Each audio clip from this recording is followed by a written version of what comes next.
Shit. Fucking hot as well, I forgot. That was a terrible slap. I just made this fucking right. job. One It's job. boiling. There we go. Oh my days. My tongue is actually fucking bad. I'm keeping all of this in. Hello, everyone, and welcome to episode 18. Is it 18? I thought Oh it no, was 19. It's not- Fucking it's hell, bro. 19. Two jobs. Jesus Christ. Welcome to episode 19 of Yorkshire Tea XP, brewed in the heart of Yorkshire and Australia by four MFL-obsessed managers. Myself, Big Mr. K, rootcoors, Bruce Leet, and our guest this week, Hamez. So, Co-host. Sorry, fucking hell, mother. Right, we're not pundits, we're not pros, we're just three lads with a shared obsession for progression tactics and agency building MFL. So, this week, as you may notice, there are four of us. It's going to be a co-host. I've been told off once or twice already about this. So, Hamez, thank you very much for joining us. We decided that we start looking for potential co-hosts because we have Bruce. Sometimes he's grumpy as shit and don't want to turn up. Root goes on holiday about 10 times a year. I've turned up to every single episode. Fuck you. and occasionally, the pressure from the thumb that I'm under just becomes unbearable, so I can't jump on the pod. So we're seeing who's out there who might be willing to step in for us occasionally. So, Hamez, thanks for joining us. What time is it where you are? It's just turned 5 in the morning because Root told me it's this. Root told me it's this time or to get stuffed. So It sounds like Root. Sounds like Root. Yeah. We've said this before. Then, We yeah. can start later. We could start later and make it more reasonable for our guests. It's just the earlier for us makes it difficult. So apologies for that. that's all right. I mean, and then one of your co-hosts has asked to stay anonymous, but did send me an intro to introduce the three of you. Oh, delightful. If you want me, so he sent me some tips, and he said basically to introduce the people by saying, "I am to welcome the man with more clubs than IQ points on his latest test. Some saying he is holding slippery fishes, gold and silver teams back from their full potential with his lackluster tactics, and he is the trust the process from Wish. It is the big Mr. K." He goes, alongside him, it's the man Mr. K has called his weekly podcast recording his weekly charity case. He's looking to take his rum lads to the playoffs this season. The relegation playoff this season. It's Mr. Rootcoors. And finally, the master tactician of the group. Some refer to him as the Grinch, but if you ask him, he is the one true champion of the Ron John Challenge, a god amongst our mere mortals. The greatest Mario Jamboree player of all time, it's Mr. Bruce Lee. That makes it sound like I gave you that to send, and I did not give you that to send. That sounds like ultimate chat GPT. Can you just give me some intros, please? So I know exactly who. No. Yeah, we know who that was. I'm not. They asked to stay anonymous. Yeah. I'm surprised. How come I got glazed? I think it was you today. It certainly How wasn't come I me. got glazed so Yeah, much? it's a double fake. I mean, to be honest, mate, I've only just come onto this week's podcast after washing the glaze off that Root was giving me last week, so I was prepared to back to like business as usual on the pod. So excellent. Well, thank you very much for joining us, mate. It's nice to have you on. We're going to be looking to have more podcast co-hosts moving forward. So I think Root's been lining up a couple more. We'll keep them anonymous for now, especially if they're going to do intros like that. So, first thing, boys, what we usually do, we start the pod off, we find out how everyone's doing, how we ticking along this week. I mean, I believe, Bruce, you're not feeling too up to scratch at the moment. No, I'm not. I'm doing my best Royal Livy impression right now with my snud on and my hood on. I feel like shit, so I'm going to do my best. I'm going to get through it. For the viewers, you know, I'll put my thoughts off through this and, yeah, get through it. But you're just going to have to deal with my appearance being like this. So. Did you get your flu shot this winter? Fuck off. Fuck off. How about you, Root? How are you getting on, mate? Yeah, not too bad. Not too bad. Been a good week. Good to get the season underway as well. Season 11, so it's good. Dockside seem to be overperforming, which I'll dive into in a bit, or performing maybe as it need to do. But other than that, yeah, pretty good. Pretty good weekend as well. Just chill.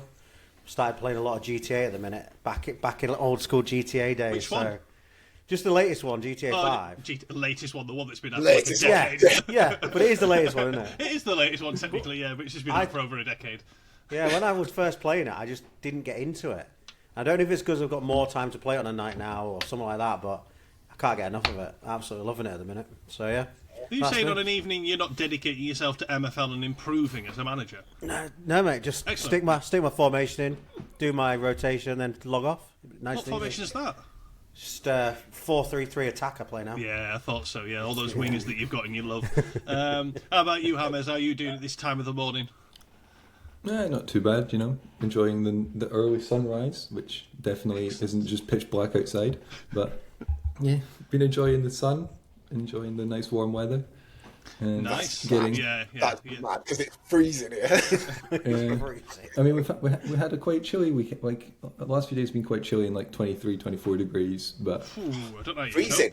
Jesus, get the Freezing. heat. Make sure you put the heating on. but yeah, exactly. But I mean, it means I have to get outside and watch my MFL matches in the morning. So Wow. That actually sounds really nice. Waking up in the morning and checking out your MFL matches with a coffee in the sunshine. Yeah, that sounds good. I'd prefer that. Yeah. You actually work from home as well, though. Are you at home most days then? I mean, somewhat, but like flexible enough that I can pick and choose. So Yeah. Nice. all right. So then, gents, the season is upon us. I think there is a season of discontent in amongst the community. Well, some discontent, as I've read. I quite enjoy keeping up with the MFL Discord these days and just seeing how people are feeling about the start of the season, what people are fixating on. I've also heard a lot of people. I know Match Engine is one of the topics we'll move on to, because we've got this season's Match Engine and stuff. But the other one I keep hearing a lot about is people complaining about progression and stuff. So I'll be intrigued to hear about your observations about your own agency's progression so far and stuff when we get round to it. But how's the start of the season gone, gents? Are we doing well? Well, the team that matters, yeah. Excellent. I believe you had a very big win against another podcast host's MFL team. I did. Now, I wasn't going to rub it in or anything, but I did watch the Ramble on the opening night, and Sid's God Squad team battered me 4-0, and it got mentioned on the pod. And this particular guy that I beat seemed very pleased about it, said he'd love to see it, really happy about it. So I, for one, I'm very happy with the result that I had against Monkey Fire. So, yeah, he's back where he belongs, below me, and thoroughly dominated by me. So, Was it 4-1 Yeah. in the end, as I recall? yeah, I think it was 4-1. I'm not sure. Yeah, I think. How about yourself, Root? Yeah. How's your start of the season gone? Yeah, not too bad. I think Dockside is sitting up in second, so I'm happy with that. When we run through the clubs in a minute or two, I'll show that. It's hard because I obviously went from 4 to 8 clubs, and it's hard to watch all the lower ones lose because they're not designed to win. So I'm not that, and I'm meant to not be bothered. And this is the trap I fell in before that. I was like, don't be bothered. So I just kind of like literally logging into those, changing the teams up, giving people game time, and logging out, and just actually looking at the matches properly of the ones that I care about. That's exactly where I'm at, Mick. So more than half of my teams are sort of fodder teams, ice and below. I genuinely aren't bothered, but every so often I look at results and go, oh, they're a bit hard done by. Then look at the actual team's strengths and go, yeah, I forgot that they're just not a good team, especially as they were originally a Spark or a Flint team. Then they got farmed out to you, so I ended up with an ice team, so now I've got Spark or Flint teams in ice. So yeah, there's that sort of side of things as well. Yeah, keeps things interesting. How about you, Hamez? I believe you've got, was it 10 teams you're managing this season now? Yeah, just the 10, How's it going? Want to keep myself. Yeah, not too bad. Silver team's doing all right, which is Bob's lads. Yeah. I'm running, which are going quite well. They're the one that I'm wanting to do well because I get 50% of what they get. So. Oh, nice. Oh, Castle FC. Yeah, which I mean, calling it silver, it's a silver team, which we're a bit generous to call them a silver team when you look at the players, but it's like he's retirees. So I've got more retirees than I've got non-retirees. I was just looking at that. Yeah, there's a lot of retirements in this. It's like a care home. Yeah, and the average age is 34 and a half. So Bloody hell. 1, 2, 3, 4, 5, 6, 7, 8, 9. 9 of 21 players have the retirement symbol. Yeah, I bet that's an interesting challenge, managing fitness in that team. But that is a gold team if I ever saw one. And that's to compare. I'm pretty sure this team is stronger than the plat team I'm currently managing. Yeah, it's like it comes with pressure because I need to win, which is not ideal considering iron was as high as I'd gone. But yeah, the rest of them trucking along, projected quite low, doing okay. Yeah, So- just for those of you who are watching the podcast, Castle FC in Silver Division. I mean, what's it? 3 wins, 1 loss at the moment. Yeah, the loss was +6 infuriating. Ooh. Yeah, we'll have a look at that in a second then, but if I just scroll through the squad for a second, you can just see all the retirement symbols. there's just a few. But yeah, so this is a very strong Silver team. So it's like they're based in Aberdeen. So if you look at the info, you'll see where our stadium is. Perfect. Excellent. It'll make a change from you peering in through Kev's window. Kev's usually peering in through other people's windows, I've heard. Let's have a look. Let's have a look at this loss then. Was it a rough one, stat-wise? Well, if you if you look at Risu's first goal, it's like a double deflection. This one? Let's have a look. Yeah. Let's get it on the big screen. Come on, bloody... Jesus. Right, let's have a look. It's like 45th minute cheese as well. Oh, lovely.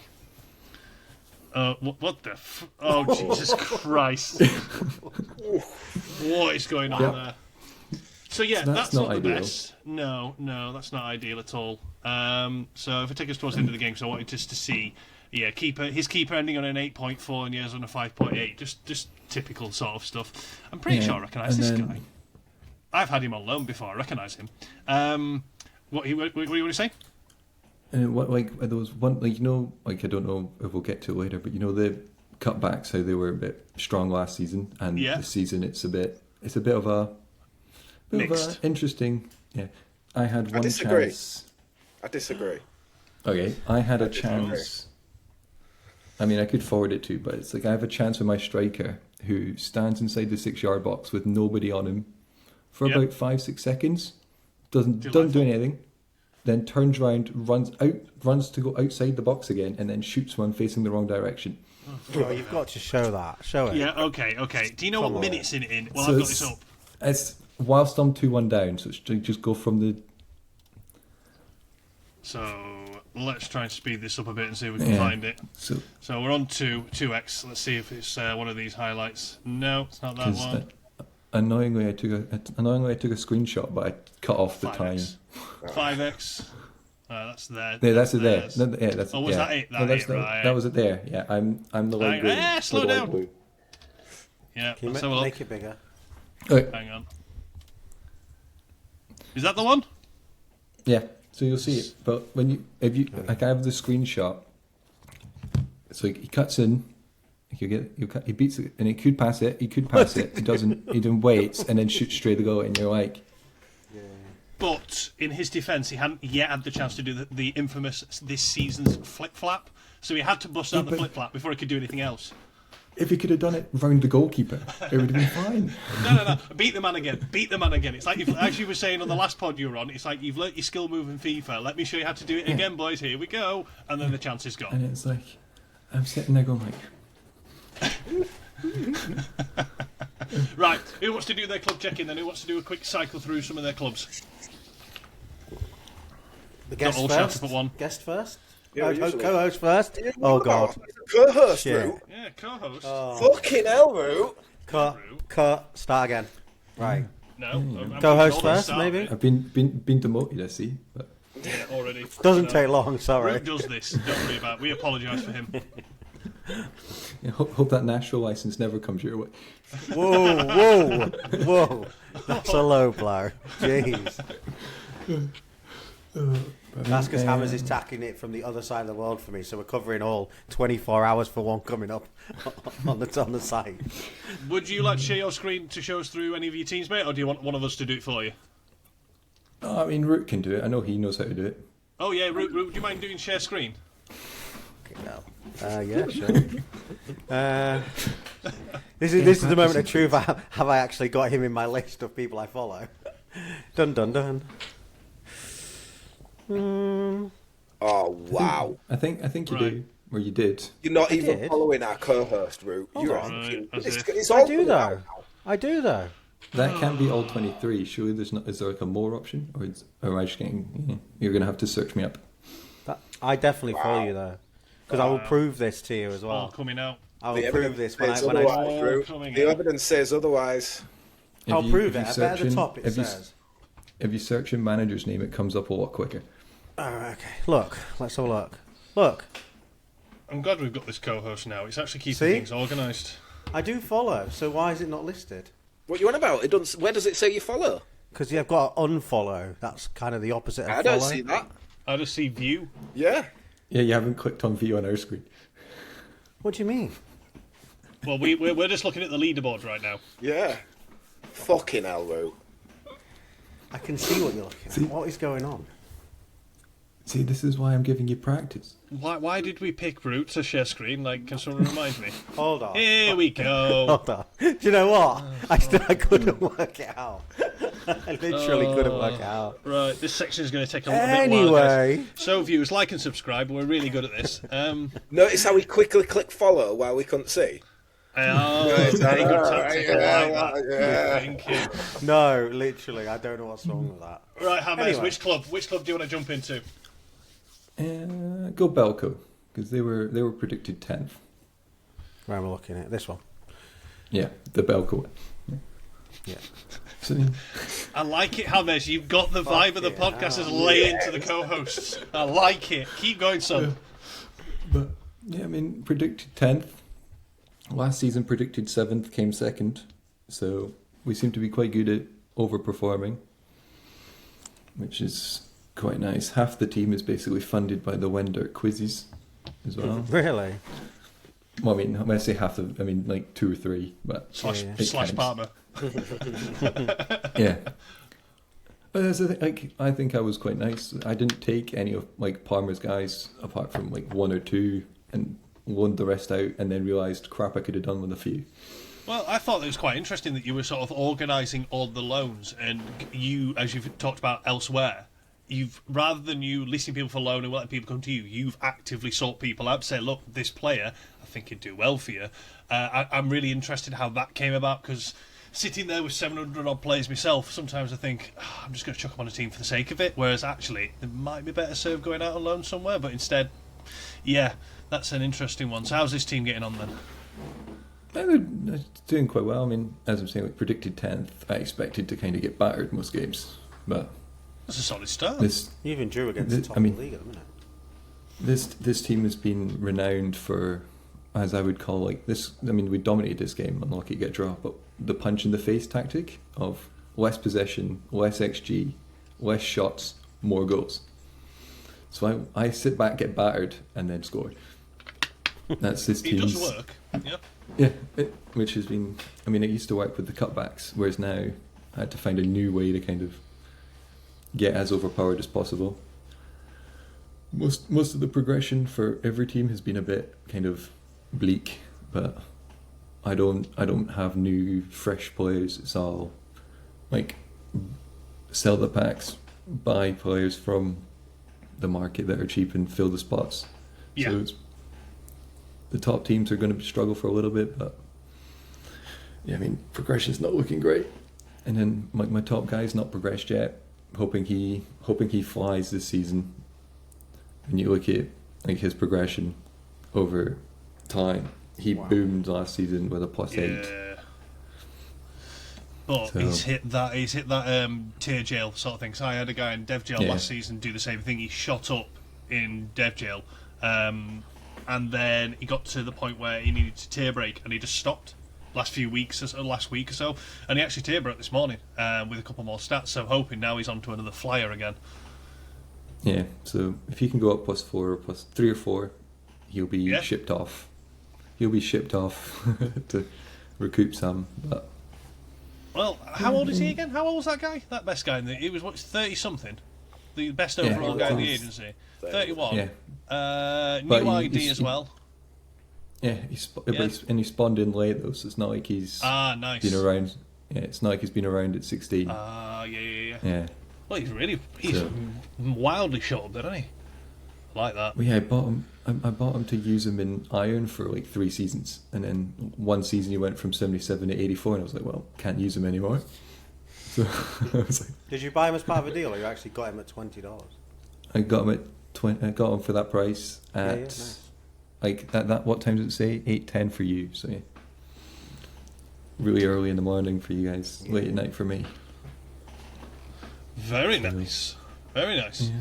Any other clubs you want to walk us through? I mean, you're saying have you found a new route to goal then? Well- Because you're saying your beloved cutbacks have been cut out the game.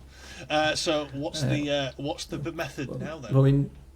I mean that's at the moment it seems to be the playing the ball through and having a pacey guy up front, dribble it in and shoot.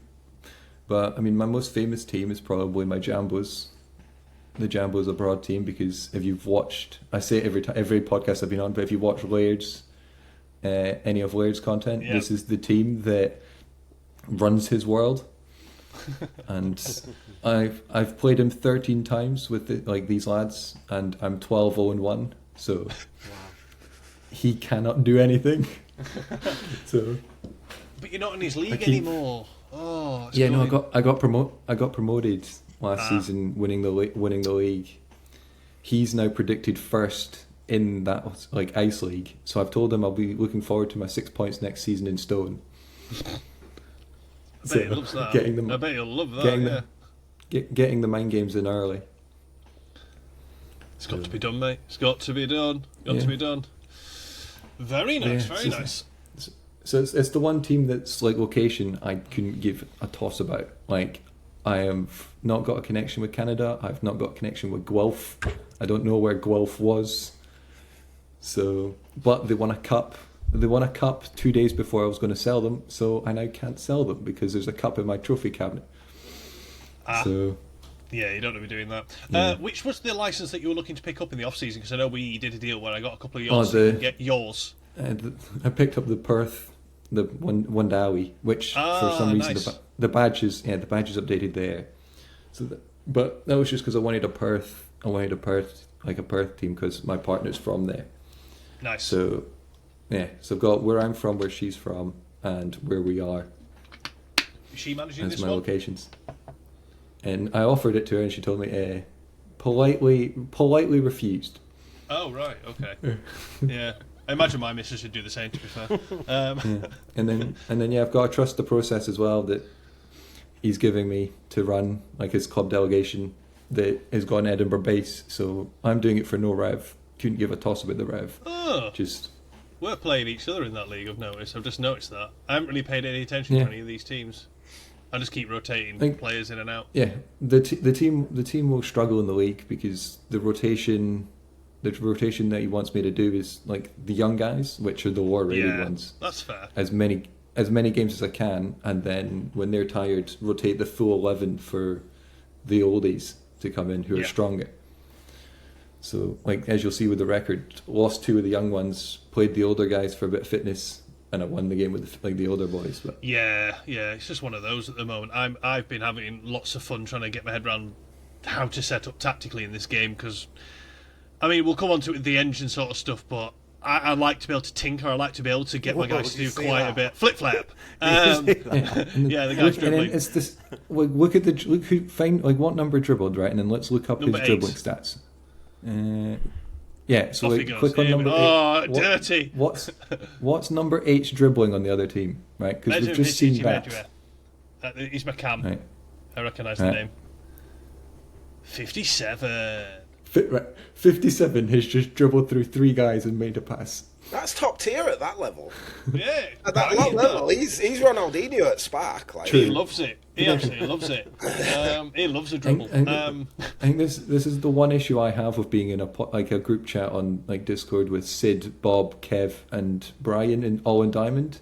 Yeah. And I'm going, what should I do with my 57 rated guys? And they're like, well, I run this. And then I click on their guy and they're 86 rated with 95 pace, 98 dribbling. And I'm like, you can't quite do that.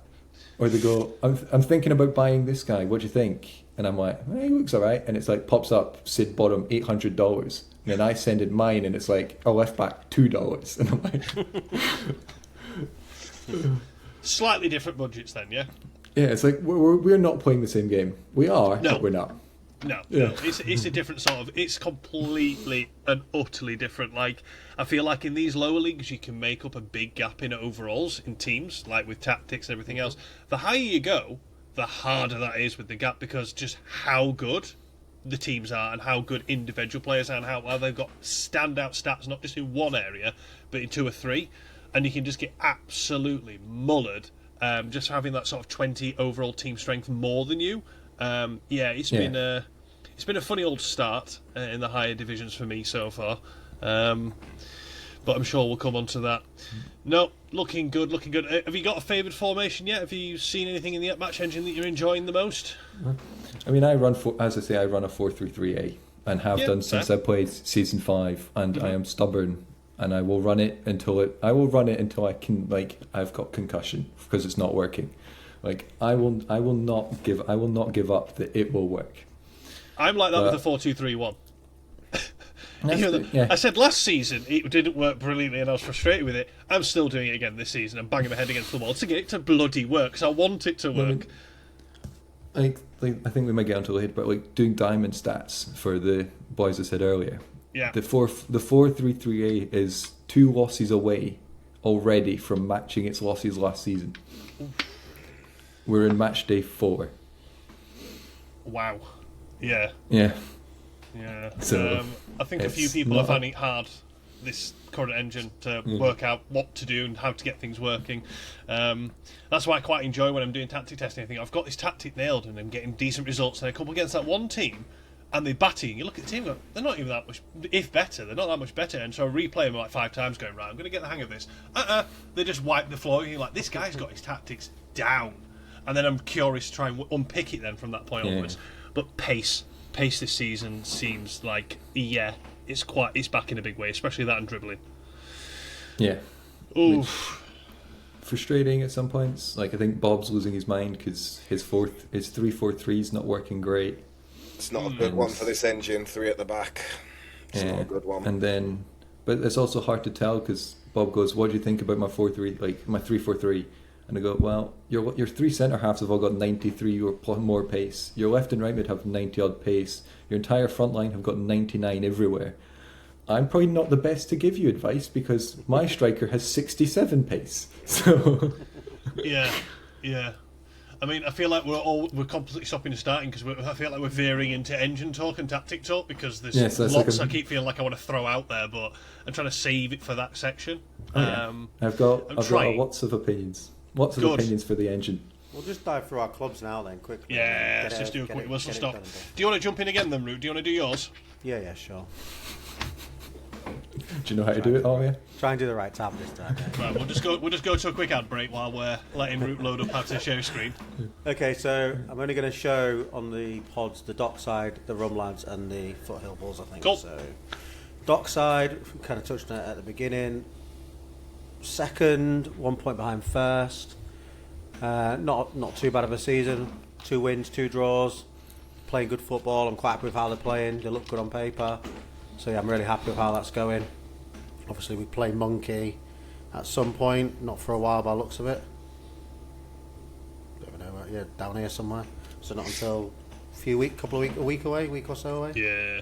What was it you were saying about Monkey the other day? About how you were going to absolutely batter him in this game? No, I am going to batter him, absolutely. After his post that he put in the Discord, slagging us off before the season started, I'm literally quite happy to just piss all over his team. That's the plan. I will rest people till they're 100% for 2 games before it. I'll take a loss the game before to win that game. Yes. Where was this projected? Like, where was this team projected? About 4th, 5th, somewhere down here. Yeah, you're projected 4th. You're projected 4th at the moment. Yeah. Yeah, so not too bad. Just because like me and Ricky have been chatting, and you'll be surprised at the amount of teams in Stone that are in the top 3 that were projected like 8th or below. So really, wow, okay, quite an interesting one. I think a lot of people are struggling to adjust to this engine, though. Yeah. A lot. This league is a tight league. I think Monkeys is the strongest team in it by about 4, and then everyone else is fairly similar. So, yeah, it'd be quite nice to beat them. Rum Lads, I'll look at it because again, they should. I'm hoping they'll probably get relegated because they're predicted bottom. But We'll see what happens. I don't envisage much. They are the weakest team in that league by a chunk. I think most people are like 79, 80 in that league, and we're like 73, something like that on the MMR. But that's because all the best players have gone into Dockside now. Yeah. So to be expected. And then the Bulls are fourth. So I'm not sure, where were these projected? These were projected. Let's have a look. These projected 10th, so they are overperforming. So they are playing really well. So I'm quite happy with that. So yeah, lost that one, but a win.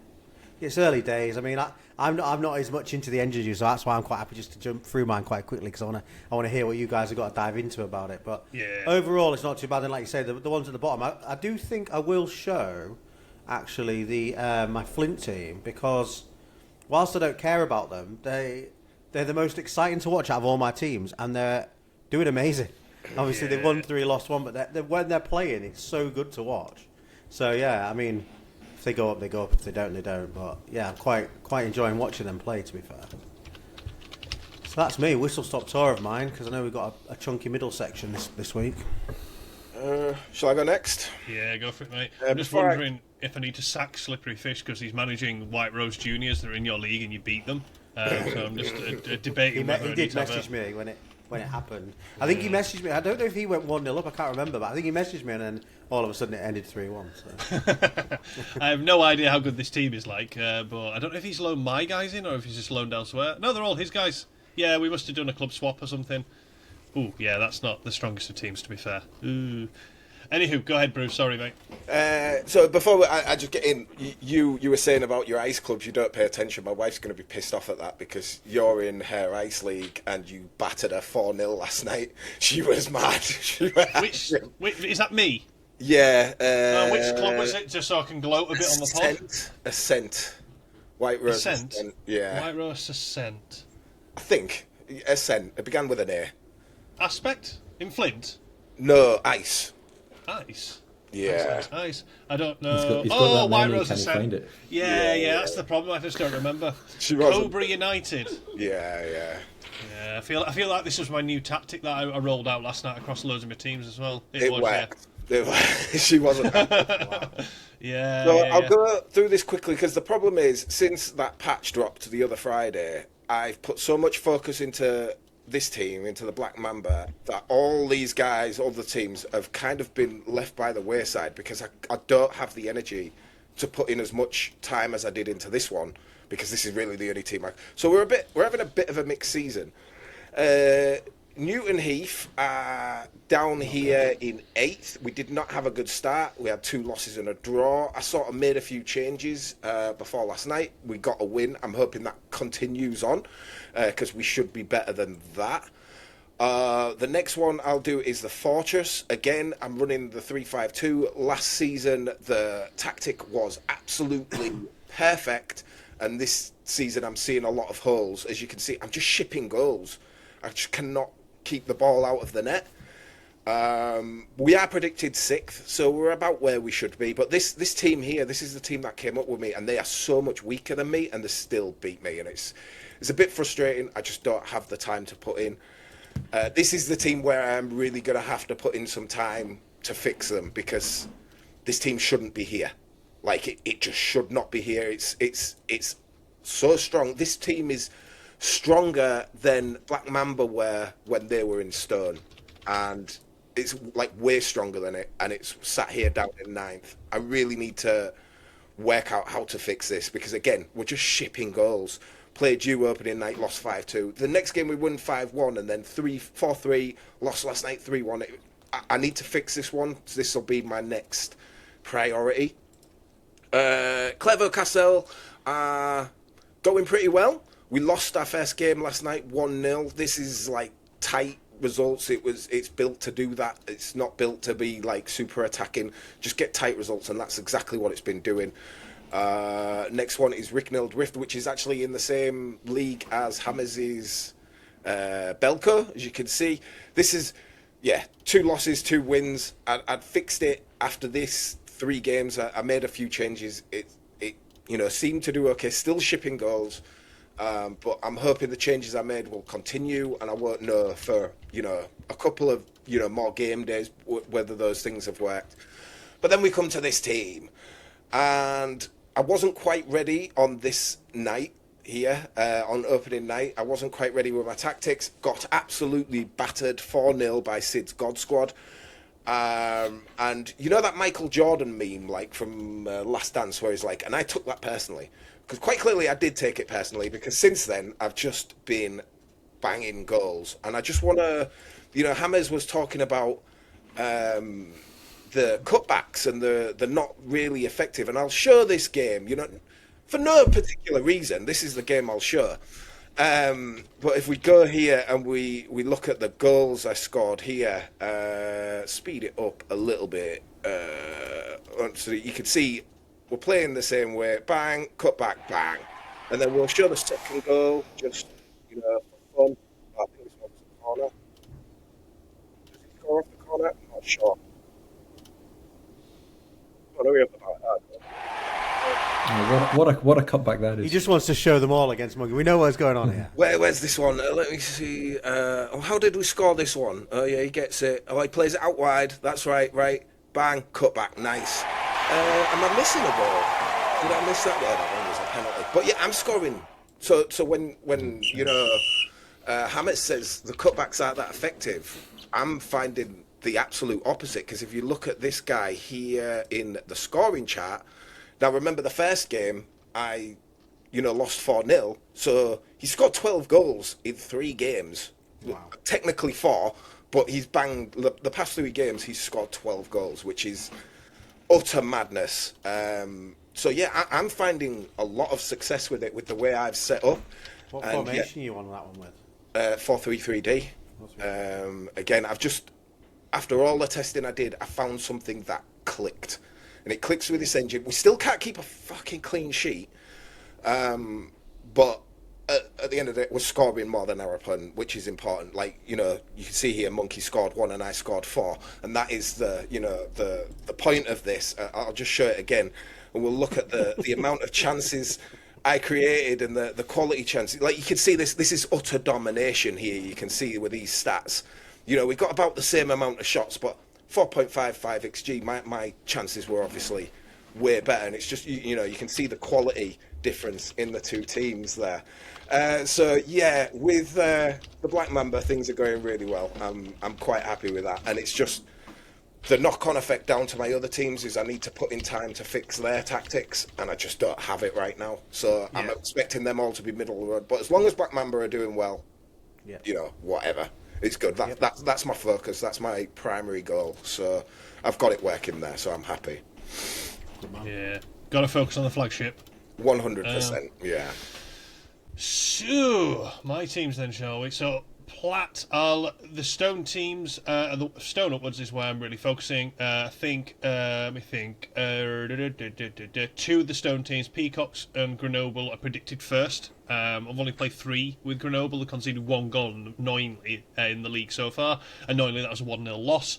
But I've been trying to get tactics ironed out because I've been trying different things in competitive gameplay. But if I go for the Platt side first, the Dow team, this team was predicted 12th. I showed the Platt team, the Platt League, to the Dow owners, and they went, "Ooh, that's a tough Platt League you've got there." And it showed, to be honest, at the start of the season. Starting here, got a 0-0 draw, quite competitive. This one went to shit. I got a guy sent off, very early on. I think it was, I played 3 at the back as well in this game. I went in with a 3-5-2B because it was doing really well in testing against the 3-4-3. And I scored early.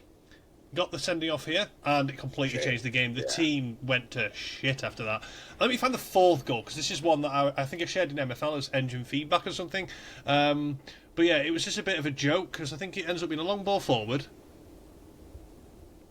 Prime Iniesta, that.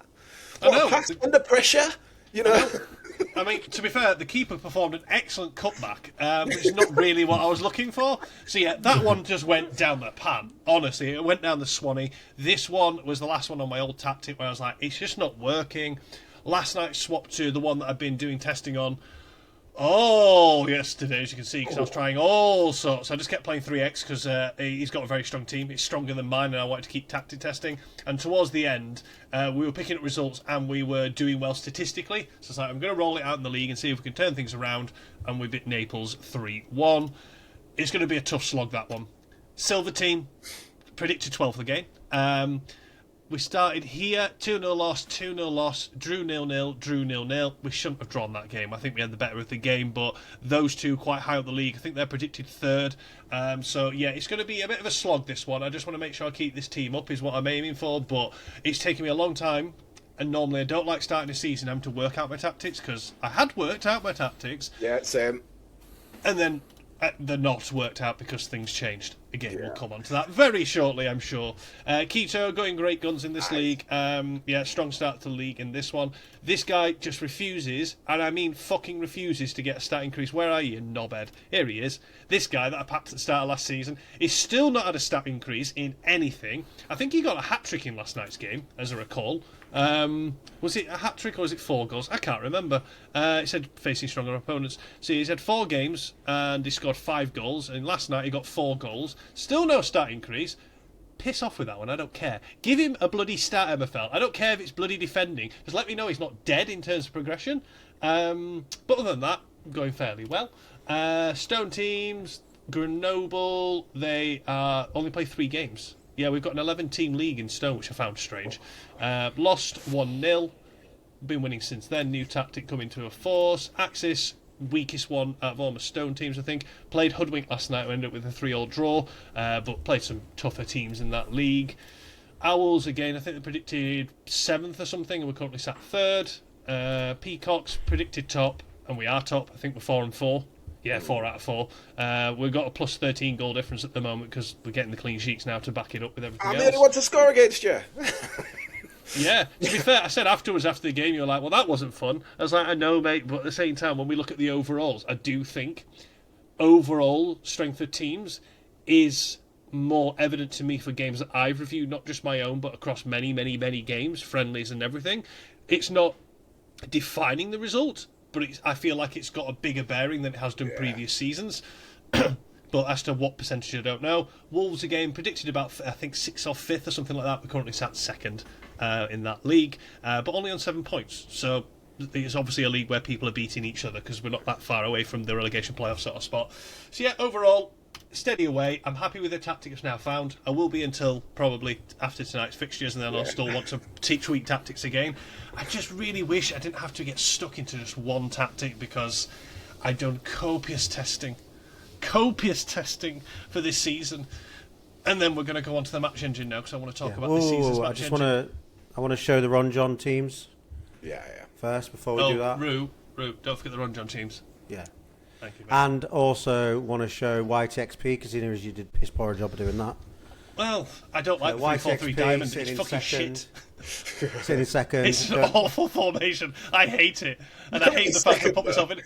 I know, I still hate the formation. You chose it. Yeah, I know. I thought because it looked fun in the engine that I was preparing for. Well, as long as you get promoted, it's fine. I don't even know what's League Ice League 7. I've never checked actually where they're projected, so I'm going to go check now. Yeah, you check where they are. So I'll just quickly run through. I know the positions don't necessarily matter at this point for the Ron John, but I still like us to try and get his teams up if we can. And I think we are some of the weakest teams in the leagues that we're in. So I think I'm sitting in 4th. I don't know where they're predicted, by the way, but I'm pretty sure we're not predicted high based on the teams we've got. I don't think we showed how we drafted the squads out, but with a kind of a mixed bag of some good players, some mid, and some appalling players. All English as well. They had to be English. And all English, yeah. So that's what they all had to be this season. Mr. K, he's in 4th as well, just outside the playoffs, but 4 points. And again for the squad, just because we didn't show this last Default week. FC. Similar again. Good players, mid players, and low players. And then Bruce is 9th, but to be fair, his team's probably not Spark level. So that'd be nice. If you can have ice level, yeah. If you can keep him up, it'll be nice. I've also got another problem that I did because I was so honed in on Mamba and getting their tactics right. I didn't send Ron John any tactics, And then I looked through it the other night, last night actually, and because I didn't send him any tactics, he's just running the 3-5-2 that I was running last season. And my team is not built for a 3-5-2 at all. Like, I had to message him. I was like, I kind of set him up. I built it for a 4-4-2. Shit. Has he changed it for you now, though? Yeah, he says he'll change it for me now. So hopefully it'll turn around. But I just didn't have time to send him any tactics.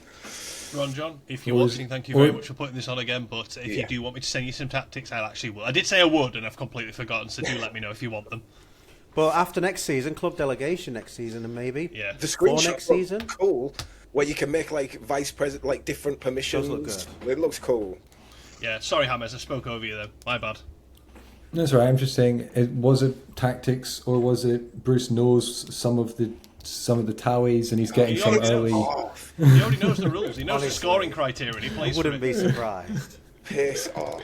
Ron John can confirm. I don't know a single thing until he sends me. Like, I'll ask him, we're recording on Sunday. I need the criteria. He sends me it the day of, and then I read them out. That's so he looks at your team, looks what you've performed on, and makes it for you. Yeah, we got it. What rules shall we have, Bruce? I don't worry, mate. I'll sort it for you. Don't worry. I've got this.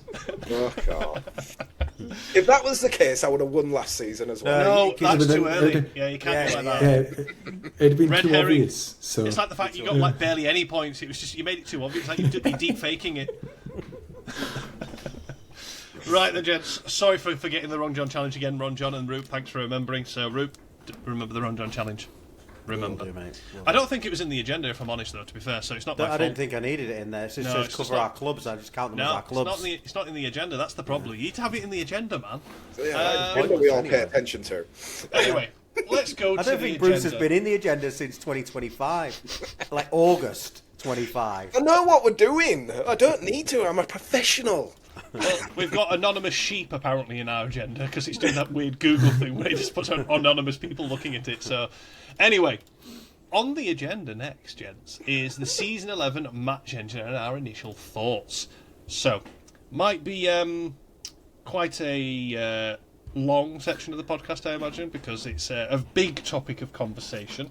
So, how are we finding this season's match engine? Before we start, I have some thoughts. I do have some thoughts. However, Excellent. Because of the past 2 seasons, I've been getting this reputation as being a grumpy, moany cunt, and I'm the Grinch and everything, because I was moaning about the engine. I'm just going to sit back and enjoy listening to you three moan about the engine, and then when you're done, I'll come in with my thoughts after. But I'm just going to enjoy you lot moaning about the engine and... To be fair, I have no idea where he got his reputation from. I can't imagine where it's come from, to be fair. So, how have we found the engine so far, gents? Anyone want to kick us off? Come on, Hamez. Inconsistent.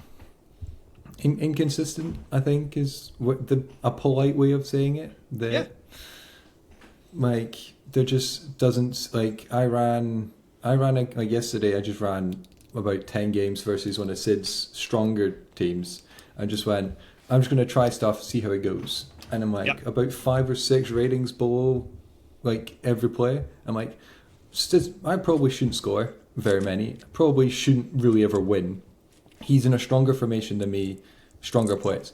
And then the games are like 3-4, like 4-3 to him, 2-0, 2-2. And then I ended up winning one, and I'm like, I get there's variance, but I'm a lot weaker, and he has a lot stronger tactics. I told him, because we're in a group chat, I told him I'm going to attack with the narrow as like small as you can get, and he set up to counter that, and I'm still scoring, and I'm like, I don't understand. And then the referees, I think the referees have got a bonus this year from their federation on every yellow card and red card, because like just in Diamond, like folk will know me now as like the guy that does the Diamond stats and everything. We're on track. Like we've had 7 reds in Diamond in 4 match days. We had 16 red cards last season.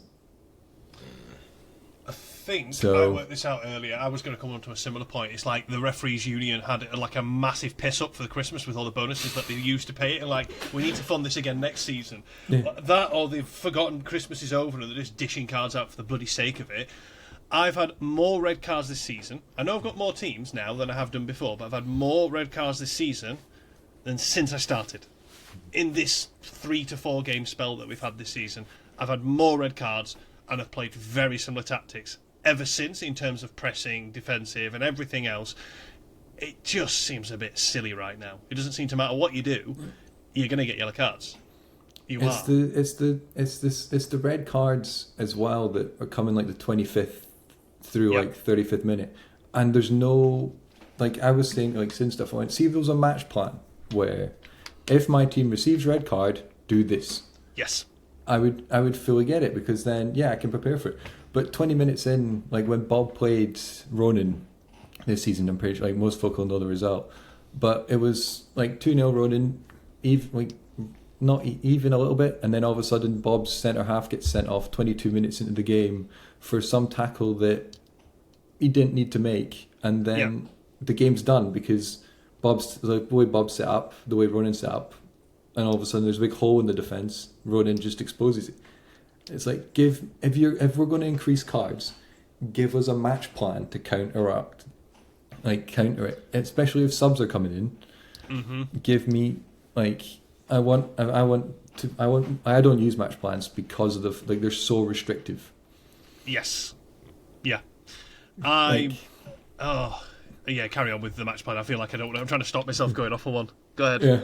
It's just like the match plans are like, I get that they're useful, but at the moment, the way they are just now, they lead to so much overthinking, because it's like, if I set up my tactic and I think it works, why would I'm going to gamble that the guy I'm playing against knows my tactic, so I'm going to change. But then if he changes to my change, I might need to change again. So I need a match plan to change to something else, to then change.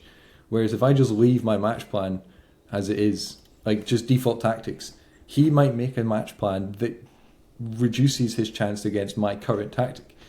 So it's just so much overthinking that just I don't use isn't match needed. plans at all. I can't use them until it's a point where I can test from the point of the plan coming in, which is what I was saying in the Discord. Like, I need to be able to test from being 2-0 down in the minute that I think the plan needs to come in. Or like you said, match plans to me would be better if you've got a red card, or certainly like when injuries come in, you can tweak something there, or substitutions because you might want to bring a winger on or whatever. I know I don't have any, but that's where match plans sit for me. Where they are at the minute, they don't mean anything to me. I want like I was saying, I want behind the door, like behind closed doors friendlies. Whereas I can go, I want one of my teams with 11 set up like this, and I want my main team set up with 10 like this. Yeah. Let me run with a man less, so I can practice figuring out how to deal with a man less. And don't let those friendlies would be good. I like that idea. Yeah, especially because like Man City don't go, okay, we're running this match. Everyone that's in our league, this is what we ran testing. Like, there should be, if I'm tweaking and doing stuff, a little bit of secrecy, because as much as it takes folk effort to, like if Mr. K is doing it, I have to go and look and see what he's doing. Mm-hmm. I shouldn't be able to go and see what he's tweaking for the match against me coming up. Yeah. So it's just, or you could do it where if friendlies have to be the way they are, at least hide the training. Because I didn't even know the training was viewable really until earlier. Because when I was talking to Ricky about doing his training and where I'd got to, just so he doesn't have to wait till Tuesday, I was like, oh, you can just go watch them actually. It's like, just go to my page and all my training's there. I hadn't actually realised that until that point. And if you go to the agency. Yeah, I would have thought training would definitely just be hidden, because it pops up on the top of the website as well. Yeah, it picks up there. Yeah, it comes up there. Yeah, and it's just there needs to be a little bit of, especially like Bob, Sid, and Brian are testing left, right, and centre. Ronan's been testing left, right, and centre. Everyone can just watch it, and I'm like, these guys have spent how much on their squad, and they have no advantage to testing because everyone can see it. It's like that little bit of suggestion. It's not one I've actually heard before about having it behind closed doors, unless it's in one of the Discords. But I've not heard that rumoured about a lot. But I like that a lot. Yeah, it does make sense, especially if you own more than one club and you want to be able to put something in. It's like just running scenarios like you would do in training, in actual training. They'll do that sort of they're playing on a Saturday or Sunday. They're running sort of full strength-ish side, sort of 70% a pace on a Thursday and a Friday, trying out their formation against tactics against the reserve team. to fine-tune things, or the running attack into defence to run scenarios. It makes sense. Match plans, I've got only ones I have used because I got rid of the defensive ones because it doesn't make any sense. Is because I don't have control of individual instructions. It's just I can change generic team ones, but then my individual ones were there to complement the team ones. So if I can't change that, I'm a bit buggered. It's like counterintuitive. Isn't it? The level of directness basically is what I change if I'm going to attacking, because it's not working. Let's try and be a bit more aggressive and attack them. Other than that, there's not really a lot else I can do, and I don't use it extensively. But what you were saying then, with substitutions, weren't they? Because if substitutions come in and you bring a guy on and he's not the same skill set as the one you've taken off, then it's not going to work, is it? You'd hope that you'd be able to do that and stuff. I mean, talking about match plans and stuff, and something you were talking about then at the start, Hamez. We talked about it in the last week's pod about injuries and all that, and I just kept coming back to the same point: is give us enough control to influence outcomes. To a degree, if we've got no control to influence any of the outcomes, it's very frustrating because I don't have enough influence as to what the outcome is of going on, and that's kind of how I feel about the match plans. I can kind of see a slight way of doing it attacking wise, but it's not perfect. I can't do it defensively; it just won't work. So I don't have any control if I'm using match plans. I really have much influence over what's going on. I mean, the bit that's been annoying me about this season's match engine is they've updated stuff to do with defensive AI. And they're talking about tweaks and changes to sort of attacking AI, like coming short for the ball, calling for the ball, making runs, things like that. All of my data indicates that it doesn't matter how good my team instructions are, or I believe they are, if I try and support that with individual instructions, it performs ridiculously worse. I have to remove all individual instructions to then see a team being coherent, cutting out the mistakes, making things. That shouldn't be the case. It's like I've still got control because I can change my team tactics and instructions, but it's not unique. It's nullifying how unique it can be. Now it could be I am shit at individual instructions, and it's now evident in this version of the match engine. That's absolutely a viable variable to this. But I've done that much of it over the years, and it has been successful, that it doesn't seem to matter how little I put individual instructions on, or how much I put on. I get the same outcomes, I see the same errors, I see the same concerns, and just brain dead defending. I posted one in the Discord, MFL Discord. I'm going to go find it for the engine feedback for a bit of defending, because I watched it and I was just looking at it and going, what the fuck is going on here? Because it just makes no sense. I went to the extent of following exactly how they said to lay this out, because I was just like, it was a friendly as well, but I was that annoyed in testing, watching it going, well, what am I supposed to do? Now I'm trying to work out which bloody goal it was. Which one was it? 7 minutes in. Right, let's just watch it from here.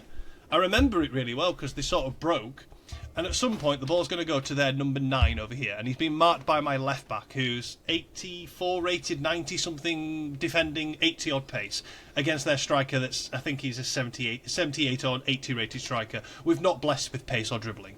But it comes to him, takes the ball, turns, and watch my number 5 because he's already fucked off. He just carries on fucking off and continues to fuck off and not go nowhere near the ball. Where's this defensive AI that they brought in? And the only thing I could surmise is I've told my defenders to do specific things. As it happens, my fullbacks have no instructions in that version of the tactic, but it didn't seem to matter what I did, both attacking or defending. If they had individual instructions, it went to shit. It made no sense and it wasn't working. I've taken it all back, and every version of my tactics now, if it's got no individual instructions, it outperforms. Where's the logic in that? That doesn't make any sense to me. The inputs don't seem to matter. Pardon? Like the inputs don't seem to have as much of an impact. And I tested this because if I'll actually share my screen. Hold on. Which one is it? Because there was something that really stood out to me. It's that one. Okay, when I was testing, and I'll go to Mamba, and it was like you were talking about the same games, completely different results. So this one, like, it happened quite a few times, but this one is the most obvious. You can see here against Ankara United, and I played 2, one after the other. Exactly same setup, exactly same tactics. And you can see here, I lost this one 3-0, we played, god awful. Like 8 shots, 1 on target. They had 12. They outplayed us. And then in the next one that I played, like I said, immediately after, everything else, same setup. It was a completely different performance because obviously we won. So I tested this. Yeah, completely different performance. Like, look at that. Exactly the same tactics, exactly the same inputs, and it just performed completely different. So I tested this on, and I know it's a slightly different game, but I loaded up FM20, and I got it to the point, the very last point where you can save before the game starts, right? And I got it to that very last point, saved it, played the game, reloaded, played the game, and I did that 10 times. And I was a stronger team, so I won 7 times, I drew 1, and I lost twice, right?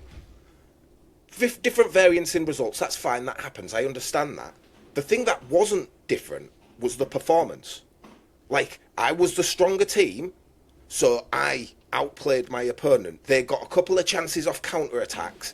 The draw, their keeper played a blinder. You got a draw, that's a bit of variance. But the performance throughout all 10 games was all very, very similar. And I don't think we have that because it's like you can have the exact same inputs, and it's 2 completely different games. And I think that's wrong because that's way too much variance. The variance should come in, okay, this team will get about 12 shots, this team will get about 3. The variance comes in and when he's taking that shot, does he score it? Not, the game started, the game's going to go like this, the game's going to flip a coin. You know what I mean? Yeah. So it just seems there's too much variance in there because whatever the inputs are, that should dictate how the game goes. Whereas right now it doesn't at all because it's just a coin flip, a dice roll, like you said the other day. The inputs don't seem to matter. The inputs have to matter because it's a big part of this game. Like the tactics, the inputs, who's in your lineup, it has to matter. And right now it's down to a coin flip, I think. And I know Football Manager's a slightly different game, but that's FM20 is 6 years old? I think from listening to what you're saying, I think the fact is it's that performance key. You're not even worried about if you lose the 1-0 or even 2-0 or whatever. If it looks like your team did it because that can happen in football. But your boys, if they turn up in one match and sure as eggs and everything's the same, they should turn up in the next match, of repeating that same match because it's the same energy, same tactics, same setup, same layout, same instructor. So, whilst there might be some variance in the outcome, the actual way they perform on the pitch going from 8 shots to 24 is extreme, isn't it? It's mad. Extreme. It's absolutely mad. Yeah, I get what you mean. Well, it makes testing impossible because how can I tell if the change I made from game 1 to game 2 is working when game 1 to game 2, if I make no changes, can be as if I've made 20 changes? And it's like I'm sitting there. This is the first season I've properly tested because, as I'm saying, like Bob gave me a silver team and went, have fun, like just do what we want. I went, well, I don't want to really get relegated with that squad. I will see how it plays. And then I'm like, I'm winning. I go, all right, I'll just have a rematch. Get beat 4-0 with like 0.1 XG, and I'm sitting there going like, right, it's the same team against the same manager that I've asked to keep his teams the same. I know he's sleeping because it's currently 3 a.m. UK time. I'm just mashing him, and all of a sudden I'm winning half my games, losing a third, and like drawing a third. But the gate, like, it's not like I'm 1-0 win, 1-0 loss. It's like a 5-1 win, 5-0 loss. Yeah. 1-0 draw, and I'm sitting there going like, I'm not making changes. He's not making changes. This swing is like too big. Like a 1-0 win, 1-0 loss makes sense. Like it can swing in roundabouts. Going from a 5-0 win to a 5-1 loss with no red cards, no nothing, is a bit like I am completely lost. So I'm sending like Bob instead a message going like, testing has resulted in me getting probably more concussions than I probably like. See, because I'm just sitting there banging my head against a wall going, what is working? I go, okay, this midfielder's got 99 passing, 99 dribbling. Let's put him on like more passing and more dribbling. And then my other guy, like my other midfielder who's only on like 92 passing and 89 dribbling, I go, he can go on a bit less. Look at the match review on game one. The 99 has way more passes and way more dribbles. The next game, he had like 3 dribbles. And I'm sitting there going like, how can you go from 25 to 3 dribbles and my midfielder who's on do not dribble is on like 15 dribbles? I'm sitting there like, going, what is going on? I do not enjoy this. Before I go on my next point that I do want to go on, Rue, what's been your experience of the match engine? How have you found it so far this year? To be fair, mine's just the same. I don't know why. I mean, I don't run much instructions. Like, I've got one instruction on each of my midfielders, one instruction on my left back and right back, one on my keeper, 2 on my centre defenders, and I think the most person that's got many is probably my striker who's got 3. I think my Cam's even only got 2. So I don't use many instructions, and the instructions I use, I wouldn't class them as making wouldn't make a massive amount of difference. So, like, the CDM's on like low position. He still seems to do low position, but moves to the side if he needs to, like he did in the other match engines. And the pressing's the only difference in the centre back. So I've not noticed much difference for mine when I'm watching them. What I have noticed is the difference in the results and what Bruce showed on the screen. So, like, when I put the thing up yesterday for everyone to predict the thing, all my games were not against loads of better teams, and I just had an absolutely insanely shocking evening. And the teams I were playing were as much as the same ones I'd played the games before, and it just seemed completely extreme results. So it's the results I'm seeing that are different. Mm-hmm. But in terms of what I'm watching on the pitch from my players, they're not doing anything wayward. It's just the result at the end seems completely different than I would expect it to be. Like, I just played a team now, and a bit to your point there, Hamez, the team I was against, they were, say, 10 below me. I battered them 7-0. That's what I'd expect every single time, because they're 10 below me. Now, if I replayed that match, obviously it's a league match, but if I replayed that and they beat me 1-0 and the stats were all completely different, I'd be fuming. But if it was because my strikers were on, like, I don't know, 89 energy or whatever you want to call it, because we're later on in the season, or something like that, or he's on 4 out of 5 cards, so he doesn't want to go in as strong because he's got some AI built in him to know that. Things like that, slightly different, but I think they're the things that should matter more. You know, your strikers and what they're doing, or your players and what they're doing, and their energy and their fitness and where they are in the season. And I don't think it matters enough. And I think they're the bits that should add the variance. At the minute, it seems like the variance is all around the number. So if I'm 10 above overall and they're below me, at some point they're going to beat me. You know, you could argue in the real world of football, they'd probably only beat me in 1 out of 100 matches, because it'd be like a historic moment. But they would beat me in this match engine now, 1 in 5 maybe, or 1 in 2, or 1 in 3, and it's that I don't understand. And I could understand it if they were 100% energy, and all my team were like below 90, because we're at that point in the season, so they're all taking a hit. Although, like you say, coming up to different cards and that kind of stuff, I can get that you add variance in, but I don't think we add variance in enough for players. And I think that's why at the moment, like, you know, like if someone's off form, I don't really feel that I'm getting penalised for me playing a striker off form. I don't feel like I'm getting penalised for doing that, because he could be off form and the next game get a hat-trick and then be off form again, and all I start to think to myself is he just scores a hat-trick every 5 games or something, and then between that he just doesn't. But over across the season he's still alright. So it's those little nuances that for me that I pick up on. But yeah, in terms of the actual thing, I think because I don't run enough instructions on players at all, I'm not noticing what you're saying, Mr. K, where if you're tweaking your instructions, it doesn't. And I am in that camp, like you were saying, Hamez, where I kind of like set up my stall and I don't change it because I don't know enough. And until I can like either test against something specific or have match engine specific, it's real difficult. Like, I'd want to be able to test against, like, I could play into teams with both my teams, but they're all in 4-1-2-1-2 narrow. I'd like to be able to play against specific instructions on other teams as well. So like you were saying there, if somebody was on, you know, you went narrow and they knew you were going narrow, so they countered it. I'd want to be able to do setups like that behind the scenes, like you said, would be pretty cool. You could lose and spend hours doing that as well, I think, and assessing it, and be able to hone in on stuff. That's what I thought training matches were. Like, I had never done a training match. I had to ask someone, how do I run a training match? Because the first time I tried for your like five at the back thing later on, I ran what I thought was a training match and just played a friendly against two of the teams I own, because I was like, I don't know where the friendly button is. Yeah. But then I thought the friendly option would be, I build my team and I build another team from my agency, and I can build and set up how I want, because I tried to do a couple of the 5 at the back wins. So I set up 5 at the back and then clicked play friendly, and then I'm just playing against random folk in random formations, and I'm like, that's not what I want.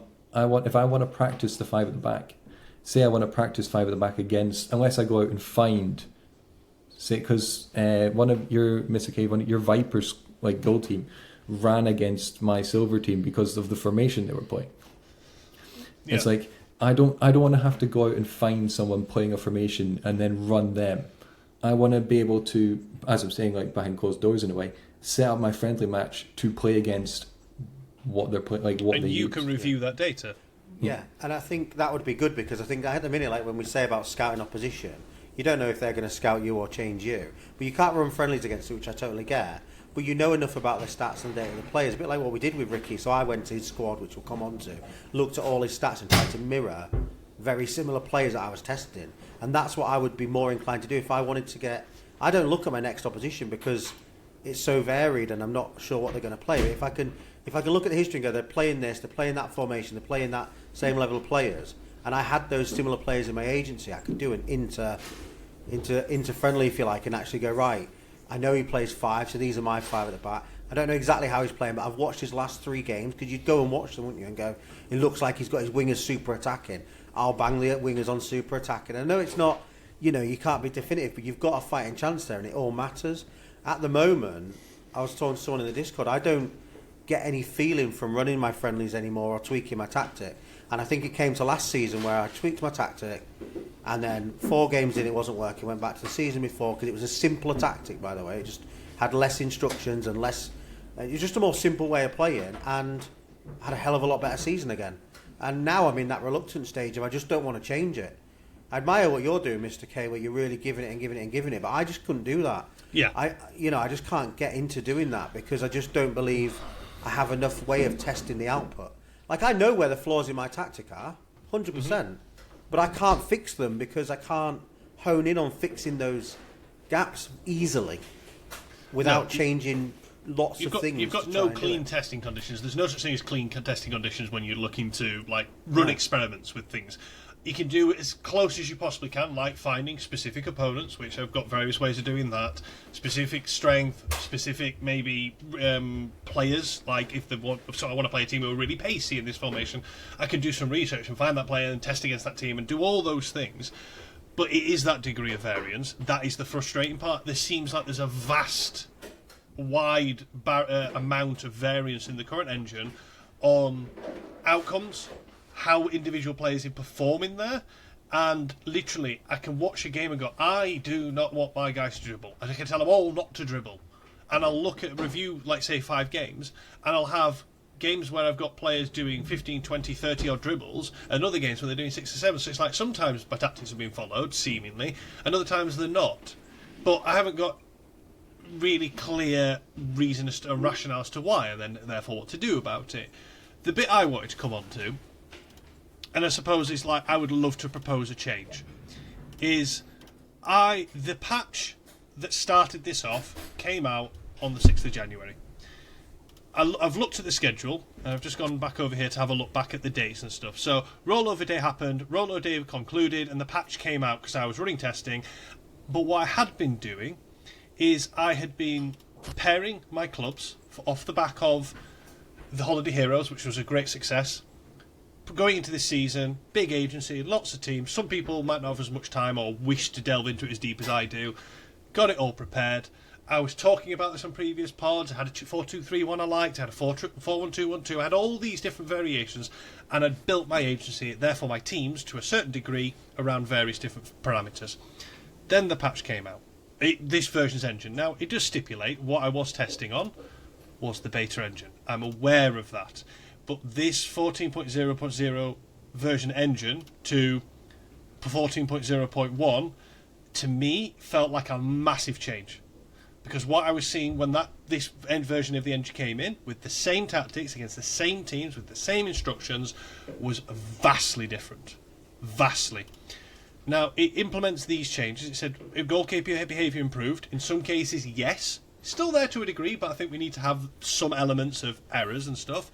Off-the-ball movement refined, so attacking runs have been adjusted. And seeing some of that, but not when running individual instructions. I'm not seeing that at all when that's the case. Realistic reaction time, not sure. This is a fun one, considering the one I shared with you earlier, one of the clips. Improved defensive awareness. Defenders adjust their position dynamically after the ball is played, reacting more appropriately to situations such as a through ball. I'm not sure what my left back was doing then in that action and stuff. And then we've had these minor tweaks, which is fine. We know they like to tweak these things, but this is my proposal. It got dropped on the 6th. I'm not saying that I want to know definitively every single time when they're going to drop a patch, but we've got schedules and calendars and what we should expect, and we get the developer updates, which I love every week, and combing through those is just a hypothetical roadmap of when they're aiming to drop a match engine, even if it's in this week. Because if I knew they were going to be dropping a new engine after rollover, I might have missed it. It might have been somewhere. But if I knew, I would have saved all my testing, all my building, everything until after it came out. In case we ended up with a scenario like this, because I built all my teams, I had a lot of teams to build, and then when I haven't got time to test is now when I need to test. So I've had to build my teams, rush around doing that, sorting everything out, and then start testing. And I feel like I'm still tweaking, even though now the season's kicked off. I'm never normally in that situation because I like to prepare, I like to do this, I like to do that. I'm not saying that the dev team are going to be able to go, right, it's definitely going to be on this date at this time and all the time, because things happen, things come up, or they need patching. I'm glad we've moved away from new engines launching after a season's kicked off, like a week or so in. I'm glad we've moved away from that. But right now, I felt like that timing, I wasn't the only one, I feel there was a lot of people in that boat who were very frustrated of when it came out. I would just love to have more awareness. Because what I did do, and I'd done this previously with the different thing, is I ran a test with my 4-2-3-1 against 4-3-3-D, the same team, 4-3-3-A. This one had individual instructions with the same team tactics. Overall, on average, we got 14 points. We scored 11, conceded 10. Average XG per shot, 0.41. Opponents are getting 0.12. And we're seeing averages down here, various different factors, like how many shots I'm having, how many the opposition had. And I went, you know what? From what I'm watching, it seems like the AI and for both attacking and defending seems all over the show. Let me turn it off. So then I ran and I always did 5 consecutive games against the same teams for both sets of tests. No instructions. Ended up with 21 points, 19 goals scored, 6 conceded. I went up to having a 0.17 average XG with an average XG per game of 1.65. The opponent's going down to 0.11 and a massive drop-off in opponent's XG against the same opponents in both sets of test conditions, and it was all on the same day. The guy could have jumped in and changed something. I highly doubt it, because he did it over the course of a couple of hours. Unless I am, and I could well be, shit at individual instructions, I don't see why there's such wide disparity between both outcomes. With the same team, same players, same team instructions, I just got rid of individual instructions completely. And I'm finding that with every tactic. It's like the individual instructions are confusing the players. They're getting too much information and they're like, I don't know what to do with all this. It's like it conflicts with the new AI, with everything. Like it really conflicts with it. And I wonder how much, because obviously, say individual instructions do something, which they clearly might be, but they might be doing it inadvertently, right? If something else has changed in the engine. So when, like, on the screenshot you had it with the match things, it says, like, several or lots, or, like, it sounded like there was, like, a major amount of change they made, even in that second to last release they put out. How much testing, extensive testing, goes into what the impact of every change makes against every instruction that's possible in the game? Because that's interesting to understand if that happens. You know, because everything impacts something, doesn't it? Sorry. Yeah, I think that's the big thing that frustrated me, because like you, I was on the beta engine, the 14.00 when it was released, because I hated Season 10's match engine. It was very boring. So as soon as that one was released, I just immediately went testing. And I was testing on that for 2-3 weeks, like Mr. K was. And then they bring out this new patch, and it's like, a few days before the fucking season starts, but it's like, it's an untested patch. And I say that because I say untested by the community, like the people, because I'm sure they do testing. I don't know how they test the patch before they let it go live, but they must do some sort of testing. But the problem is, they're looking at it through completely different eyes to then what we are. You know, a developer looks at the game a different way to where a user looks at it. You know, their methods of testing are completely different to us. So I don't think anything should go live until it's been tested by actual players, because the devs won't see stuff that we see because they just don't interact with it the same way. And I think that's the thing that's got to change, is the testing process, because they release, you know, the experimental engine halfway through the season, and we can start testing it. Now, when I'm testing on that, I'm testing against teams that are set for the current season, not for the next season. So I'm not getting accurate information anyway, really. And it's not until, you know, rollover happens and then people start actually properly testing on like the new engine and everyone that you start to get better information. But that's too soon. That's way too close to the season starting to be implementing changes like that. And I really think what they need to do is they need to get a team of users, current players, and just label them as engine testers. And you can get maybe 10, you know, across different areas of the pyramid. And what you do is you give those 10 people access to the current experimental engine at all times. You know, like when they release the experimental engine, we get that little checkbox. Yeah? Take that away from everyone and just give it to these testers. And then give them a channel in the Discord where only they can talk, and then they can discuss between each other. I'm running this setup. Is anybody running a setup like this? Can we? And then you're getting managers who are both setting up to get proper results. If you know what I mean, does that make sense? It does. It's just how did it do it without those 10 people having then an unfair advantage ahead of the engine being coming out? Right. The thing is, the experimental engine, as soon as that comes out, if it doesn't change, and I'm testing it for 3 weeks anyway, I've already gotten that advantage is already there. They've already got ex-MFL players in the team. They've got people who played MFL previously who are now part of MFL. They could literally start there with alpha testing. They might well do this. I don't know. It'd be interesting to know how detailed it goes, because, like you say, I do believe like any one change impacts everything else. That's just butterfly how change effect works in that. Yeah. The butterfly effect. Exactly. I just don't think any patch should go live until it's been thoroughly tested by. And the it community. might have been. This might have been thoroughly tested and vetted in whatever conditions they're doing. I just find the timing very frustrating. That was the frustrating part. I'm now at a point of it is what it is. I've accepted it. I'm now working it out. But I have found that very grating. And I know some people have and some people haven't. Sorry, Hamez, go ahead. No, it's almost like having a tournament at the end of the season where they could have thrown in the experimental engine to see and given people's money on the line. I don't think. Yeah, but then you could have done it for the classics. Yeah. When I won a tier 3 classic and got 600 MFL, like, yes, I can get one common player for my like Iron Squad. But yeah, for the classics, they could have ran the experimental when there's only small in-game currency on the line, and you would have had. I don't know how many classic games there would have been, but you would have had a hell of a lot of a sample size being like, and then they could have looked at the back end and gone, well, this looks a bit worrying that La Croquetas were made in Spark 497,000 times out of like that. Maybe guys with 57 dribbling shouldn't be doing it every single time they get the ball, or like almost like have an end of season tournament where you chuck in the experimental engine that just everyone gets involved in, give away like merch for first place. Like a hat with MFL on it isn't going to cost them very much, but then as you're saying, everyone gets the test on the new engine, not just the select few, so that takes away the advantage.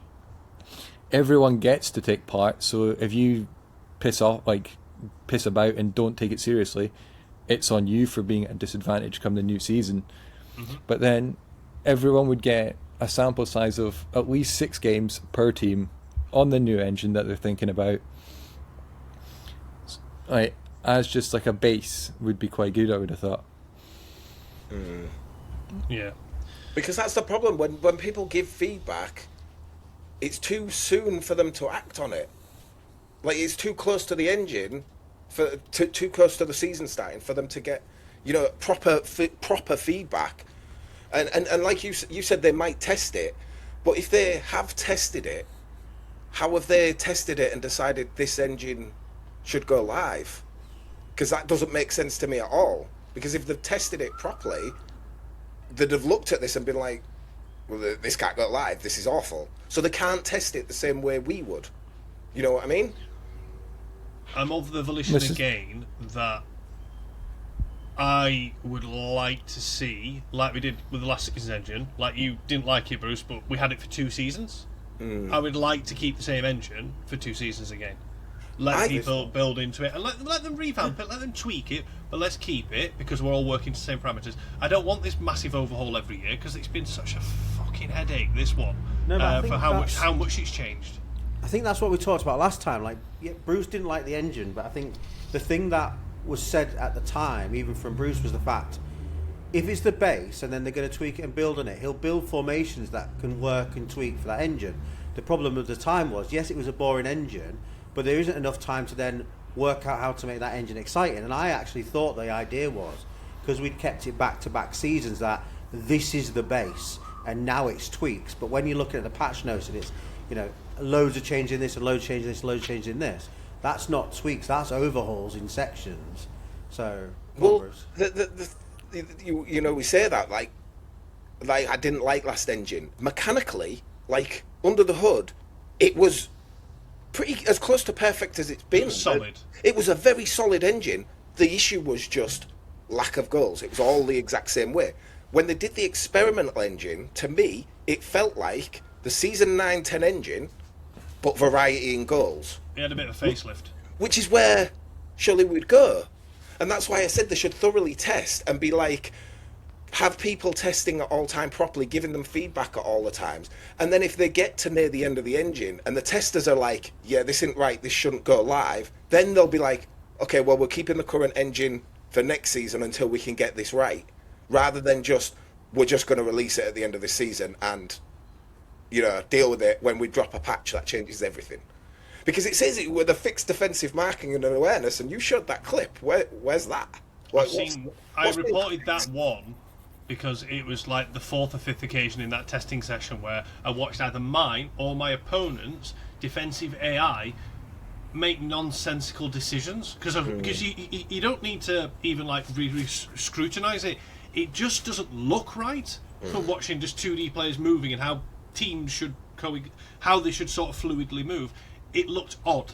Like we have these last season, we had occasional instances where fullbacks were 20 yards behind your defence, where your defence was supposed to be, but your centre backs had gone whoop, and buggered off, and then there was a massive gap. Or you'd have like all your defenders in one corner during an attacking play, and they're attacking down the other side, but you've got 4 defenders all wanking each other off in the corner.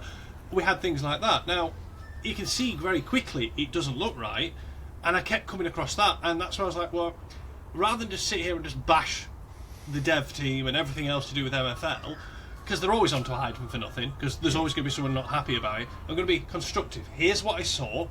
It doesn't make sense. I'm not expecting feedback from everything, but I've seen some feedback to people in that Discord. Mind you, would I want to be, I was just going to say, but they don't reply to everyone, but then actually, would I actually want to be that person giving feedback to in an engine in a Discord server where people are just going, I hate this, I want to burn this to the ground, and then you're going to go, well, actually, it's not that bad. Or, oh, yes, thank you for letting us know, like what they're supposed to say. So I get that. I really, really do. I'm kind of now at, we've got the engine, we all stick and deal with it. It is what it is. We don't solve problems. But I do wish there'd been a little bit more vetting. I would like to have seen what vetting would take in place. Because I don't know. I don't know what vetting took place in it. Go on, that, but also give me a why. Like if I'm making a change to defend, like the defensive AI, because, justify it. If you can justify it, then I might not like it, but you've given your reasons rather than just going, we've improved, like we've made changes to the defensive AI. Why? I did okay. Like I did okay last season. I thought Same. there was a few occasions where it wasn't great. Like cutbacks were. It's never going to be Over, perfect, though. It's Yeah. never ever going to be perfect. The So thing with Cut- that, what you're saying cutbacks- there, Hamez, is you'd have to worry about the defence. Change it so the cutbacks don't happen from the attack. The defence, I Yeah, thought, that's was like- fairly solid, wasn't it? what I would have changed for what I've seen for the cutbacks is rather than like I don't know, like Bruce, you seem to have done all right, but I get quite a lot where my wingers come in, they beat the first man in the box, and then they just twiddle their thumbs. They stand still, they don't play the pass that's there, and then they panic and basically run back out the box. Like that's happened a few times. And it's as if rather than nerfing cutbacks by increasing the goalkeepers or increasing the interceptions, they've gone, let's just remove the coding of the pass from the attacker to the forward in the 6-yard box, or reduce its frequency. The there are issue settings is, you can do to fix it. There are settings Yeah. you can do to fix it. and like the issue it's caused is it now has. I have a guy with 99 dribbling, 99 passing, cutting inside to the box and then standing still, and I'm like, at least make him pass, get it intercepted, have a shot away, get it saved. Don't just have him twiddling his thumbs and then buggering back out the box again. But I think if like the dev team have been quite good. Like Great. I've played FIFA, I've played like even Sora's devs aren't the greatest. Like the two changes I've asked on like Rambo and Windark, Yak's fixed within like Yak's changed it pretty quick. But yeah, it's just show me your testing. Like everyone who plays this game pretty much is a massive nerd when it comes to like stats. If you gave me a document giving me we've played 100,000 matches, here is the stats, and then another document or a post of these are the changes we've made because of this reason, you've justified it.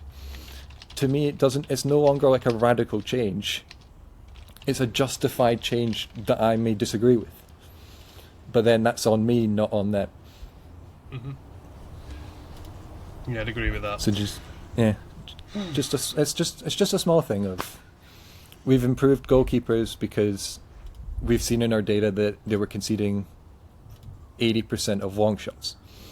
Okay, I might not have been conceding many, but I can understand why you've made the change. Or like it just takes Give the that stats doubt. behind it, like you said. Give Yeah. the stats behind it. Yeah, It takes the doubt out of our heads, and I might disagree with it, but the doubt of they don't know what they're doing is gone because they know what they're doing and they've told me why.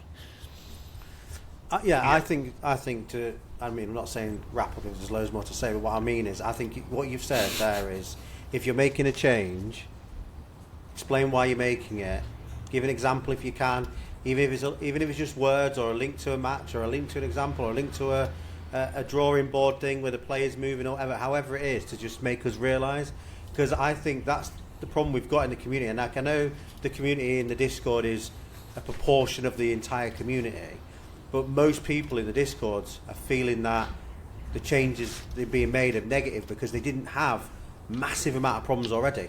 Because like, I know everybody had a little one here or there, I get that. You've had some, Bruce, I will have my own ones, whatever, but nobody throughout last season had big major issues where they were like, it's a good engine. you need Like to fix mechanical. you need to fix this. So I think what you've said there, Hamez, is really key. Is can you just kind of explain to us why you've done these changes and what you're trying to see, and make us understand, because to then you go to Mr. K's point, all his instructions are not working, but maybe those instructions in that formation in this engine with the team instructions just aren't compatible, but there might be ones that are, and we don't know that because we don't know what it's been trying to fix. We don't know what these changes are trying to fix. So you don't know if making your wing back press or not press or press less, what impact that has, because last season it was maybe fine, for argument's sake. So yeah, I think that's a really prudent thing to do. Like any game's Discord, any game's Reddit, you're going to have like the folk that are talking a lot are going to be the ones that are complaining majority of the time. No one goes on to FC26's Discord and goes, loving this game, you did well. Because it's a shit game, but yeah. I mean, I don't know, I've not played it, but just like there'll be folk though that go FC26 is a good game and won't spread it on, whereas someone that plays it religiously and is getting so frustrated will come on and going, I hate this game, this is bad, what are you doing? So it's like on this, like no one goes on MFL, like even last season and went, I like this engine, good engine. Like there was maybe a couple, but there was still folks saying I don't like it, too much of this, too much of that, too much of this. But the overall feedback might have been quite positive. With this one, we're seeing a lot of it's crap, it's awful, it's horrendous, change it, this is bad. Even someone called to quit, like end the season yesterday after 3 games. That's ridiculous. And it's like, but that's the vocal because they're getting pissed off. There'll be a lot more folk that are enjoying the engine that we're not hearing. This is when MFL would do quite. Was like when MFL could be quite good and go, we hear your like feedback, but overall, like all our data proves us right and you wrong, where we can't see that. It's like if you review a company, or like you're looking for a new job and you review the company you're going to work for, you're not going to hear loads of people who've taken the time out of their day, who are employed by a business, to go on and write a review and say how wonderful they are. What you are going to find is those people felt compelled enough to go and do a review because they're pissed off with it and they don't like it. So you are going to hear more negative than positive because people are more compelled to take action when they don't like something. Before you go on, can I just how it looked to me, right? Because like I said, 14.00 was great. I think it was probably the closest they're going to get to a good engine that I've seen so far. And what happened was, I saw people started testing, and a couple of people started complaining in engine feedback, and then the patch came. So I don't know if this is true, but what it looks like to me is that they had the engine good, a few people went, this is bad, this is bad, this is bad, and then they released a patch to react to that. Because it's to Hamez's point, like, explain your working out, because that's what it looks like to me. A couple of people complained in engine feedback and they released a patch to respond to that. And that's, if that's the case, then everyone's going to complain in engine feedback, aren't they? Because it's going to get a knee-jerk patch. Like Exactly. When season 10 was in, season 9 was in, there wasn't a lot of negativity. There was some at the beginning, I know, like, whatever, but it wasn't massive. And then season 10 came in, and you had, obviously, people like, oh, great, it's the same engine, I want. But then those people, I know you were in that camp a little bit, Bruce, were like, overall, actually, the base of it's a good engine. I get it, okay. Need to understand you're keeping it for another season. You probably at that point went, right, they might make some tweaks, some improvements here and there, some little niggles here, things that are consistent. Like, if they look at goals scored for a striker and 70% of them are cutbacks, I'm just being extreme here, we got a problem. If you look at it and 12% of them are cutbacks, and we're just seeing it more because us that are getting it working and doing it are enjoying it, and that's the one in the Discord shouting about how good it is and showing our goals, fine. But they go, look, if you want, you all can do it if you want, but only 12% are doing it, and we're leaving it because it's fine. But we understand, and I think it's because it's been such a big change, and we don't understand why they've changed it after 2 seasons of it actually being. It was. I mean, I've not noticed it impacted much, but I still feel you guys and the impact you're having, but I'm trying to understand it and why, and I don't think we have enough information to be able to do that. I think when Mr. K's saying like the best thing to do is strip all the instructions away, I think if nothing else that makes me sad because I don't want that. That's exactly where I don't use a lot of instructions, as I've just said, so for me, the less you've got, technically I'm closer to that, so obviously, but that's not how my mind works, I'm thinking like the reason I do that is just because when I look at my players, I like to keep symmetrical, simple. We've all got different ways of doing it. But if I wanted to play, I literally could do what you do, Mr. K. And I always look at yours going, wow, that's a lot of instructions. But then when you go, yeah, but he's got 99 passing, 99 dribbling. How can I not put risky passing and dribble more on? And he's like 88 aggression. It's what I'm looking to see from the whole team cohesion. It's like team cohesion. As a movement, both an attacking unit and a defensive unit, what do I want to see? Exactly. That's what I use the individual instructions for. Yep. Right now, it seems to mess with the UI, and all you need in a defensive unit is for one not to be doing something weird, or an attacking play, one player in that attacking unit to be not reacting the way they should. It breaks down and then either you're frustrated because the chance has gone, or I've been frustrated because they're not tracking a run, or I'm in the attacking motion, but someone does something nonsensical and moves into a weird area, or they all come together and hold hands for some reason, and then suddenly I'm countered, and I concede a goal, and I'm watching it and going, I get errors, and there should be errors here and there, but the frequency of it and that's why I completely stripped it back. Yeah. And I did that as a theory craft. It was sort of tinfoil hat. I think my individual instructions are causing more problems, and I've ran that test with different formations, with different instructions, wildly different instructions, and I get the same proven outcome that no individual instructions performs better statistically.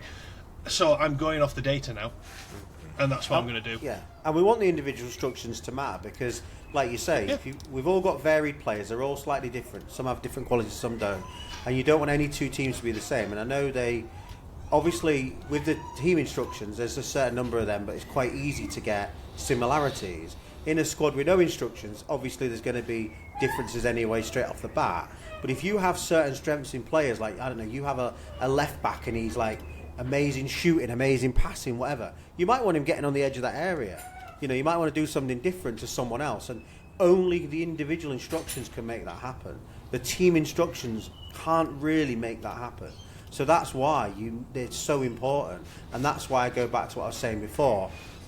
How is it possible, or is it possible? How can they make it happen where they're able to check an instruction on this band of player, or in this formation, or in this way, does this on this engine as opposed to our last engine?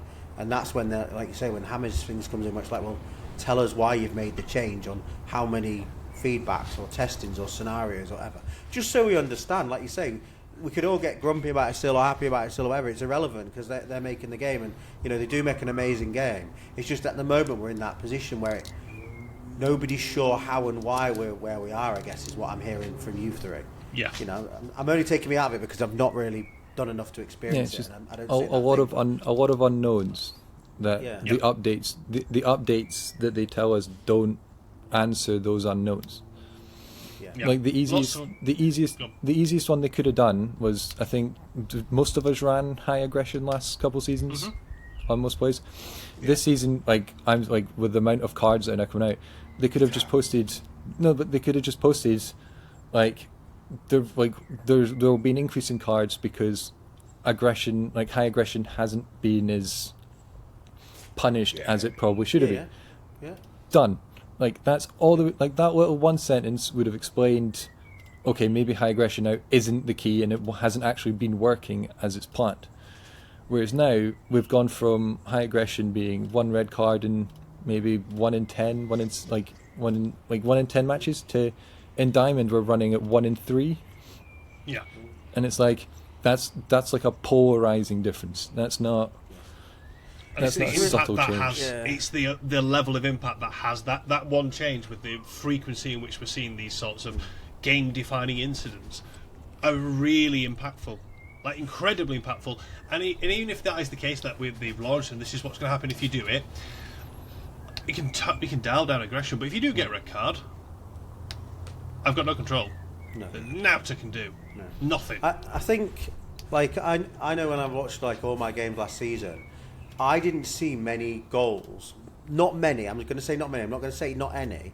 Not many that annoyed me enough. So they annoyed me at the time, but if I put them against all the other goals scored against me, that was a small margin.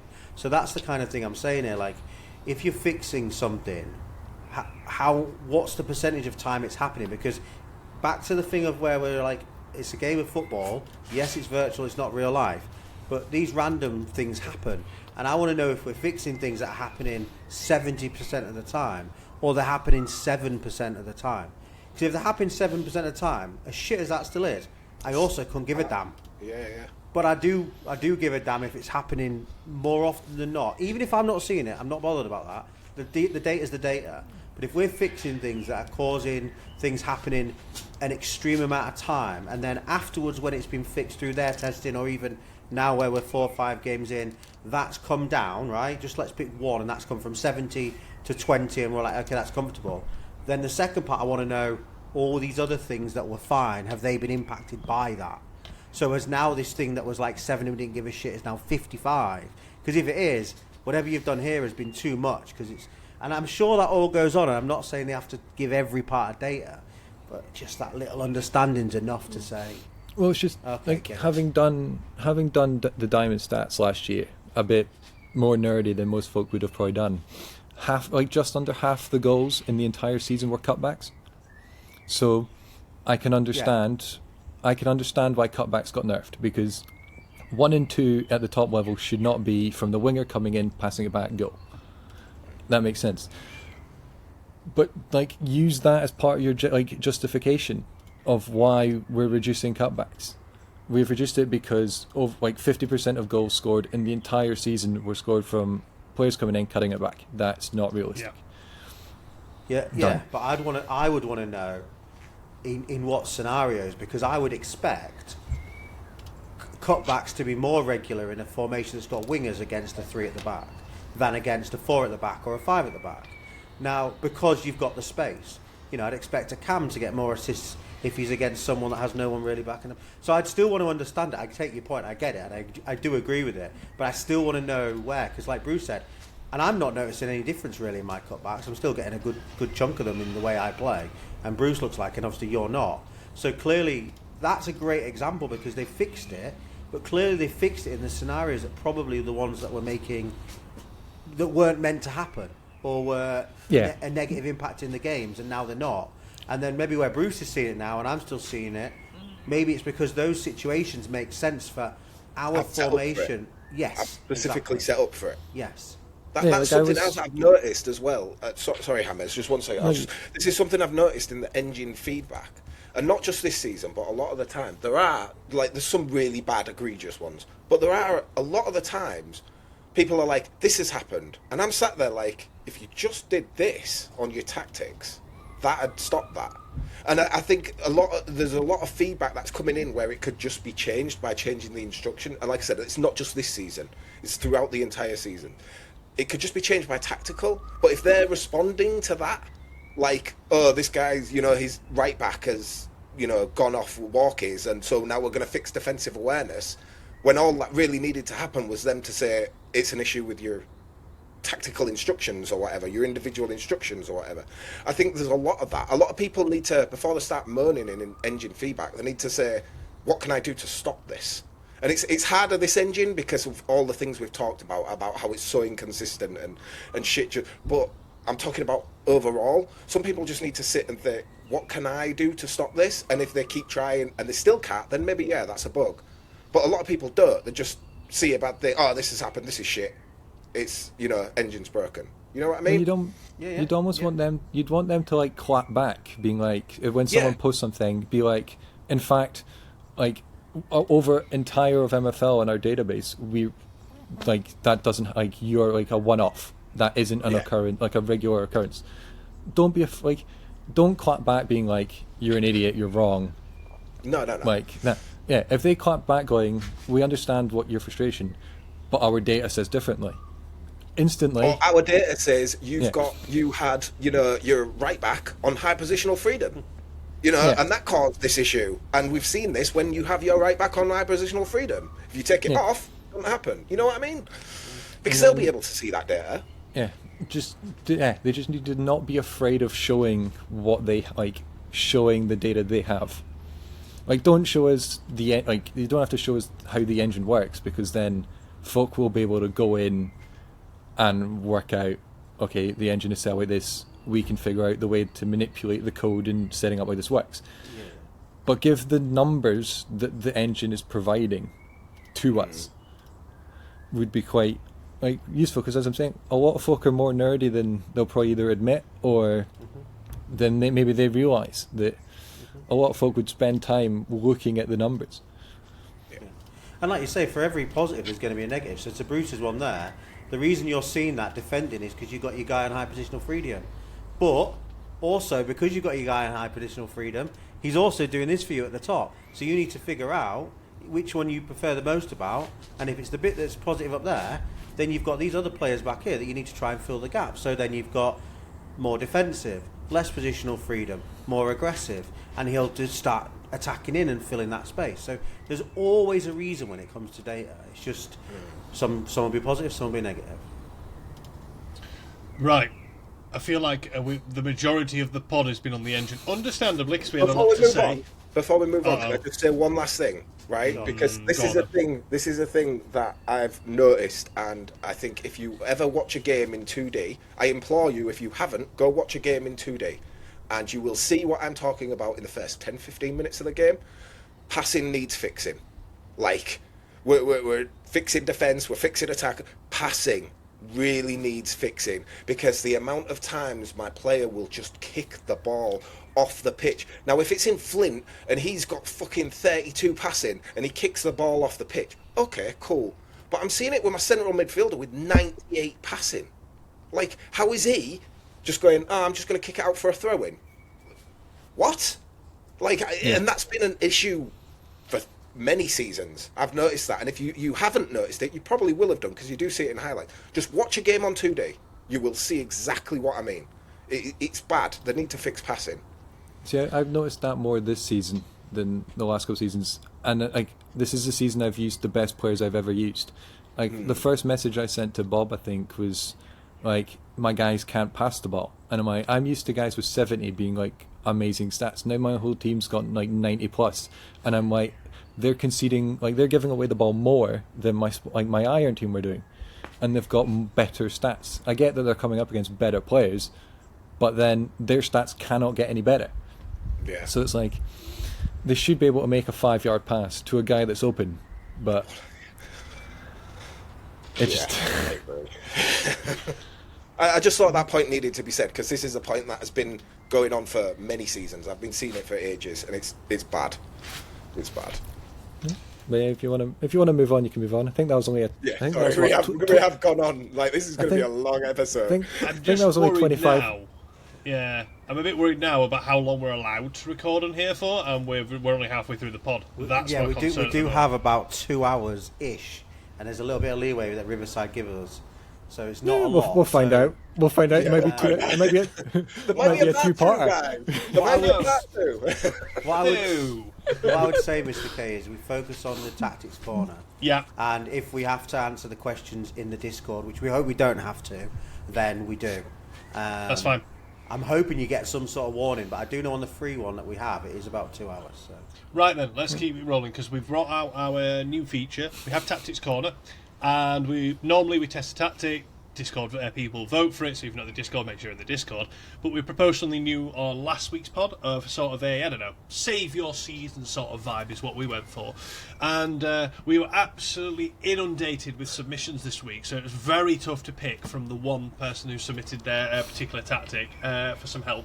It was Ricky Hyde, because he said he'd be the first to throw his name into the hat, because he wants to prove Jimbo wrong that a 5 at the back can be attacking and not just boring football. He's tried setting up for like a free-flowing game, and until the last couple of small patches they dropped at us.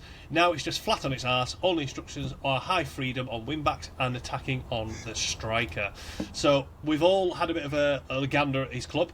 The club in question is Ko Samui Tigers in the Stone Division. He's trying to run the 5 at the back system with wing-backs. So, gents, what's been your initial observations? I'm going to excuse myself for a moment and I'll be back. Do you want me to go first? Yeah, go for it. Yeah. I'll give you guys a rest on your voices from that. Let's have a look. 20 Training. minutes. So, I started it here by looks of it. Draw, loss, win, draw, loss, big loss. Just couldn't get it ticking, the 5 at the back. I looked at his agency, and basically my approach, I'll explain my approach actually. So I looked at his agency, and what I tried to do is pick players that I had of a similar rating and similar stats that he had. The only place I couldn't do it was in the LM and RM, but that's just the way it is. So what I allowed myself there is to have maybe a better player here and here, just to try and get what I believed his overall team OVR would probably roughly be. Is that kind of way I tried to do it. But it just wasn't working. And then what I realised, the reason it wasn't working here is because in my team instructions, I still had it on very wide at the top from the last week's thing, and I hadn't gone into this screen to change it.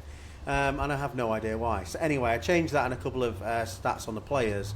Got a draw, and I was like, right, this is not going very well. So I made some more changes to try and get it more attacking, got another draw, and I was like, seriously? And I was like, do you know what? I haven't got a lot of time now. As you can see, I'm getting to 4 o'clock. So at this point, I didn't make any changes on this draw. I was like, I'll just run it. And then it got a win, and a win. Really good ones. And then Ricky's fed back to me saying he's ran some friendlies, and actually it was not too bad. So maybe that was just one of those ones where it just wasn't that great. So the setup I went for, I'll do team instructions first. Just around the 6-yard box and attacking width. Less long shots, less dribbles. Pretty much my standard thing here I just went back to. Again, just keeping it simple, not doing much on any of the instructions. Slightly more on the depth. But obviously on the player instructions, this is where I've actually chucked a number of things in. Keeper, same as all. Actually, I've put control on it this time. I haven't been running that lately, but on this formation it felt better. Wing backs, I've gone for balanced crossing, balanced dribbling, high freedom and more offensive. Because what I wanted to do is it felt like he wanted to play with high freedom. So I thought, well, I'm going to leave high freedom and try and make that work for him so he gets some of what he still wanted to work. So that's what I went for on both full-backs. The defenders are just on conservative, low and balanced, just all three of them the same.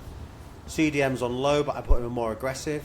And the reason for that is just trying to get him to get the ball, win the ball back a bit more because he doesn't have his CM, so I thought maybe that'll just help him win them a little bit more. What I did with my left and right mids, I just put balanced dribbling and risky passes just to get them, again, dribbling a little bit more up because everyone was low. One of the things I tried to do, I don't know if it made much of a difference, is both these players, I made sure I picked one that where my right was a left footer and my left was a right footer intentionally, because what I was hoping they would do is come into here rather than go there because I've got these guys attacking. When I watched the games, it didn't seem to make one iota, but I would have thought it would have done. So maybe I needed to go on direct a little bit or something like that. I'm not sure. How narrow is the team instruction? Sorry, makes I missed part of this. Not that narrow. Just I found if I want my wide men to be more attacking focused than supply focused, yeah, more narrow. Okay. You've got the width with the wing backs. The wing backs overlap. Yeah, so maybe do that. Maybe, yeah. I'll apply it and then I'll just I'll mess around with it afterwards. Yeah. That's fine, cool. And then the cam, high position, more offensive and balanced, and then the striker, literally I just don't change, as you know now, I just leave it like that. But yeah, overall I think it was starting to pick up pace, so I was fairly happy with it. It wasn't boring to watch, even in the games that were the 0-0 and 1-0. I didn't find it boring to watch, to be honest, which is with my first feedback to him. I have sent my stuff over to him just so he can have a tinker and see where he goes. But that was me. Cool. Who wants Do you want to go next?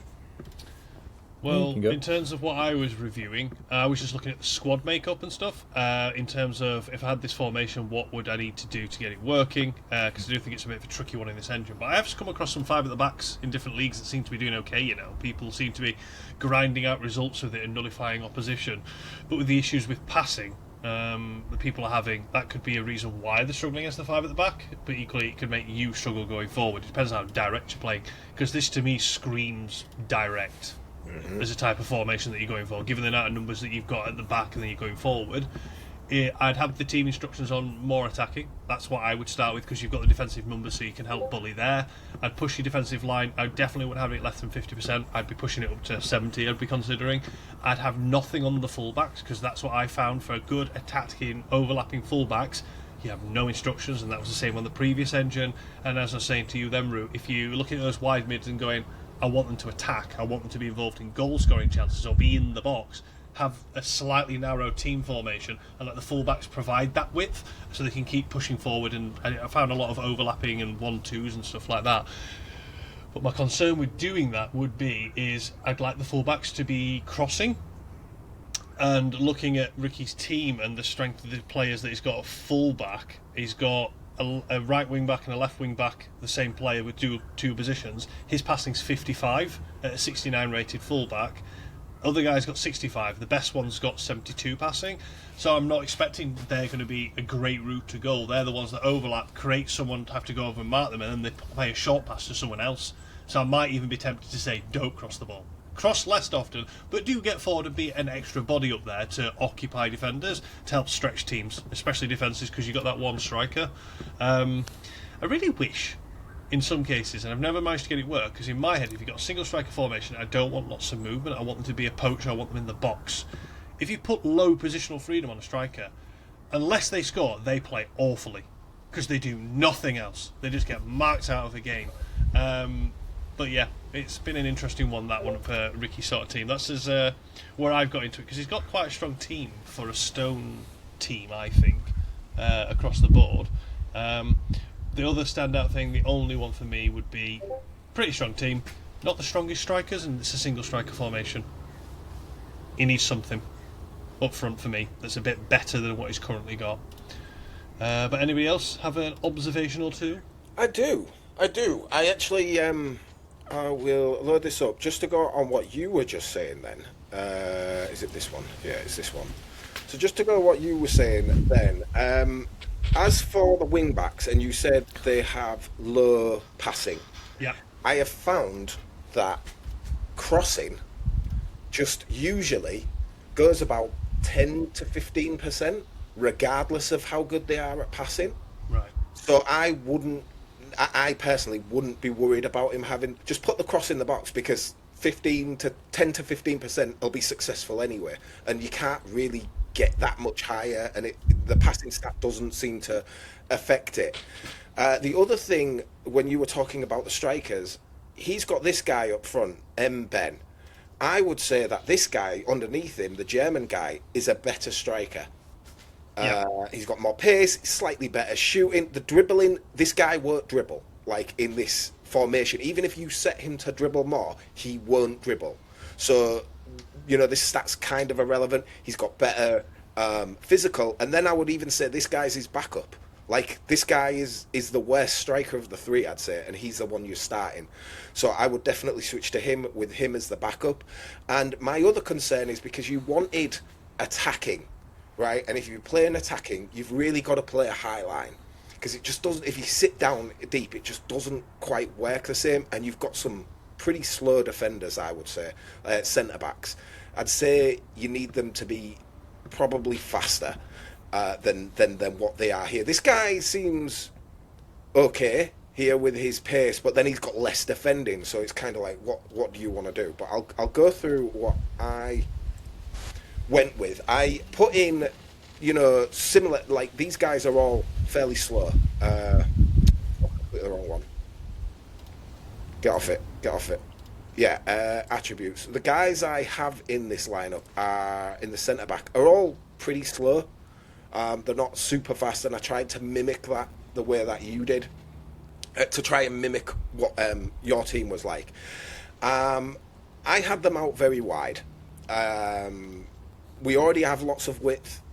I went more wide. It worked really well. Like Mr. K said, direct. This formation is built for direct. Take less long shots. You already have it on that. I'd say keep it there. I noticed you have this there, cross less often. In this formation, criminal. Like, absolutely not. Put it to balanced at least, because you have got 4 wide players, and if you are not crossing with 4 wide players, you're not utilising the strengths of the formation. You had it on balanced for dribbling. Go to dribble less often, because a lot of people right now think dribbling is OP. I've tested enough, trust me. Dribbling's not OP. We just have an animation for it now. Dribbling is exactly the same as it's always been. We just have an animation that signifies your dribbling now. If you put dribble more often, or do dribble balanced, and your centre-back gets it with his 42 dribbling, he'll stand there, and it's like he's attempting to dribble, but he can't because he's shit, and then he loses the ball. So just put it on dribble less often, and just tell the people who are good at dribbling to dribble more often. It's not OP, it's just OP when you've got someone who's really good at dribbling, but that's because they're good at dribbling. Attacking tendency, more offensive, because you wanted more offensive. I played around with the team depth, because when I had it right up here, all the goals I was conceding were through balls. When I brought it down, all the goals I was conceding were cutbacks. And there's no way to change that. Like, it's just this engine. It's going to happen. So pick your poison. Do you want to concede cutbacks, or do you want to concede through balls? That's your choice. If you want to concede through balls, go high. If you want to concede cutbacks, go low. The compactness, I put it up. You've got 5 men here. You really don't need it now. I think you had it like around here. You don't need it there. There's too many people there. They'll get clumped up into each other. Spread it out a bit. You've got plenty of people covering each zone to be, to cover the areas you need, because you've got an extra man in there than you would in a 4-back. This kept the same as I usually do on all. Then we'll go into the individual instructions, and for the keeper, as always, the centre-backs, all I did was put them on conservative passing because they're shit at passing, and low positional freedom. Same across all three of them.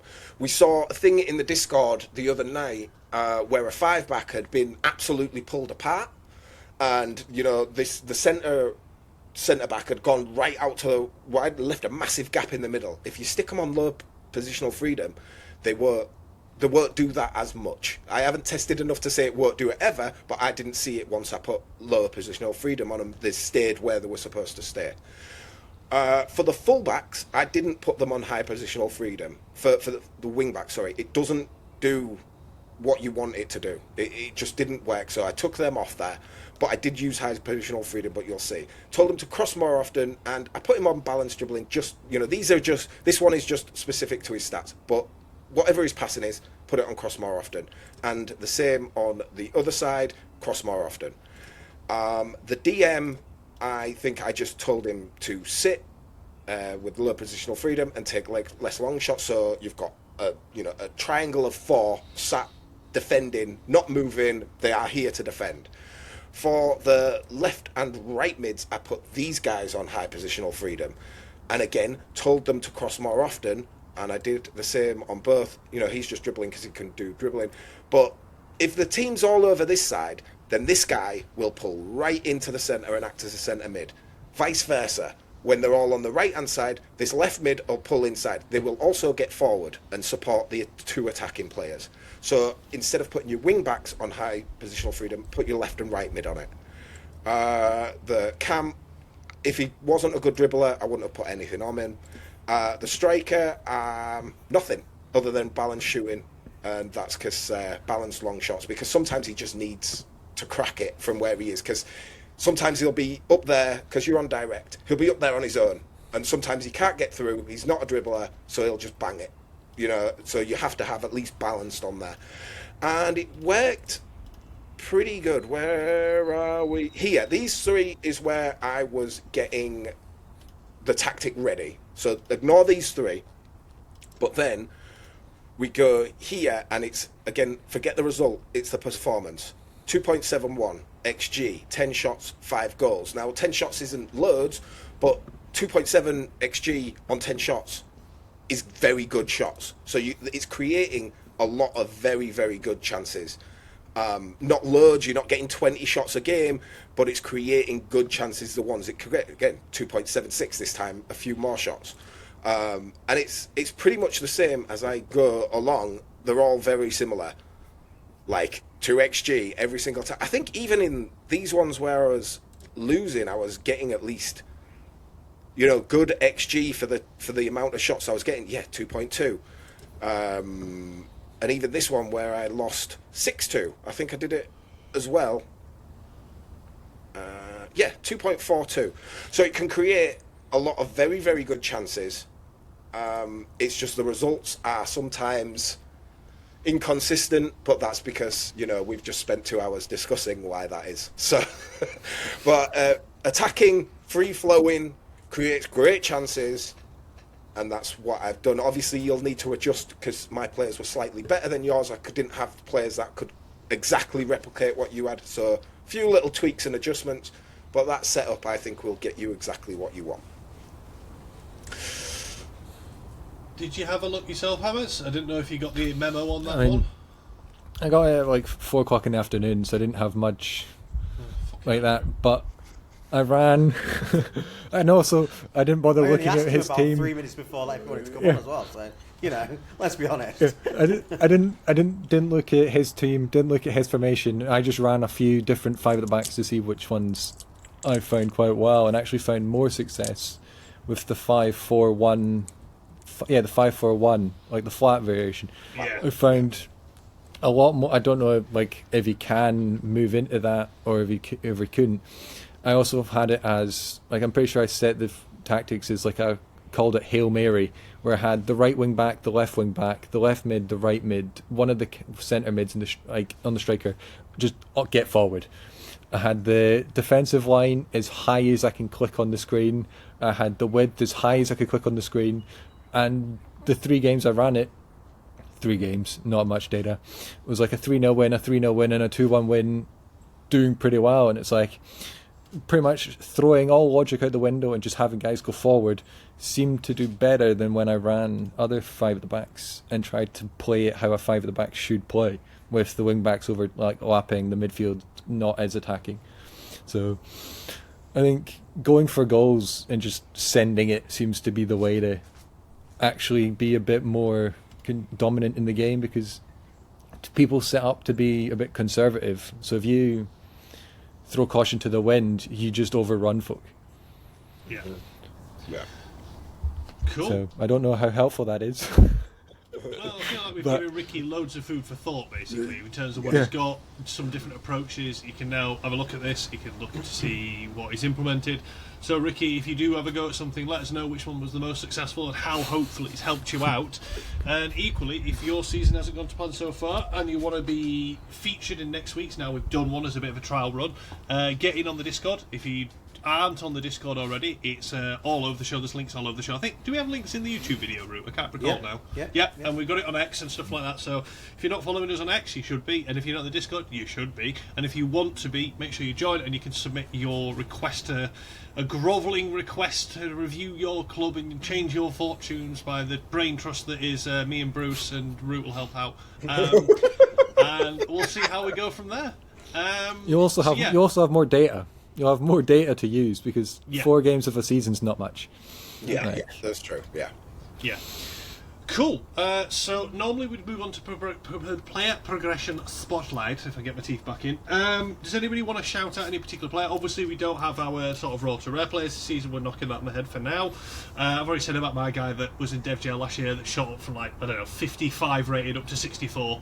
He's just tear broke, so I'm going to keep an eye on him, and hopefully next week on the pod he'll have some good progression. And maybe that Norwegian striker who got his 84 rated will get a start this season. That's the hope. That's what we're hoping for, everyone. But we never know. We will never know. That Lego centre-back I bought in the pre-season, though, he went from 85 to 86 today in training. Nice. So that's looking quite nice, because he's got rapid progression. He's got plus 36 over the course of his career now. So, yeah, hopefully he carries on for a bit longer and goes there. But anybody else want to shout out any of their players in particular, or shows anyone? I just think progression's low. I was about to say, what progression? What's progression? What's this progression we're talking about? What is it? Let me have a look at my current season and how many people have actually got any pluses in anything. I've got a +2 there, I didn't realise that. Cool. How many players is that? If we go for data, because I've got 700 odd players, so let's see how many players have actually got. 108 players have got a +1 so far in my agency out of 755. So I think that's a good batting average compared to what I'm hearing from other folk. But I don't know how it's all looking for anyone else. Is it same for you guys? Nothing. I mean, I've had a couple of +1s in my lower players, but like from my agency, from Lego to rare, it's just like wasteland, like nothing. I'm like, okay. I was expecting training. bad. I was expecting bad, but it might be worse than what I was thinking, because, as I said, I sold my packs to buy players I needed in positions I needed, which happened to be slightly older. So I wasn't expecting great, but yeah, like the top couple teams are just zeros, and then it's almost like the joke of going into Discord going, has training started yet? Even though I know when training is, know when it finishes, and it's like, I go into my whole agency and I go, oh look, I've got a +1. My 50 rated centre mid now has 30 defending, and I'm like, yes. Nice. Yes. Just what I wanted. Of that 100 and whatever, 12 of mine are Lego or rare. So it's the lion's share is across Lego, limited and uncommon is where I'm getting rapid progression. I actually had a random out the blue offer this morning. I was like, so I've got a couple of players sort of dangling transfer listed who are older, just to see if I can get any interest for anyone. But I had a guy that has he gone 1 this season, 2? He's gone +2 this season so far. Is he a new mint? Is that why? Yeah, he was a new mint, I think. And someone offered me $3 this morning, and he's gone up +5 in passing, 1 in his shooting, 1 in his dribbling, and plus 2 progression overall. And I got offered $3 for him, and he's only 24. And I was like, for $3, I might as well just ride him and see what happens. Yeah. Yeah, so see what happens with that one. Maybe he knew something I don't, but now I've taken interest in this player to find out why did I get an offer out the blue for this random 51 rated common player.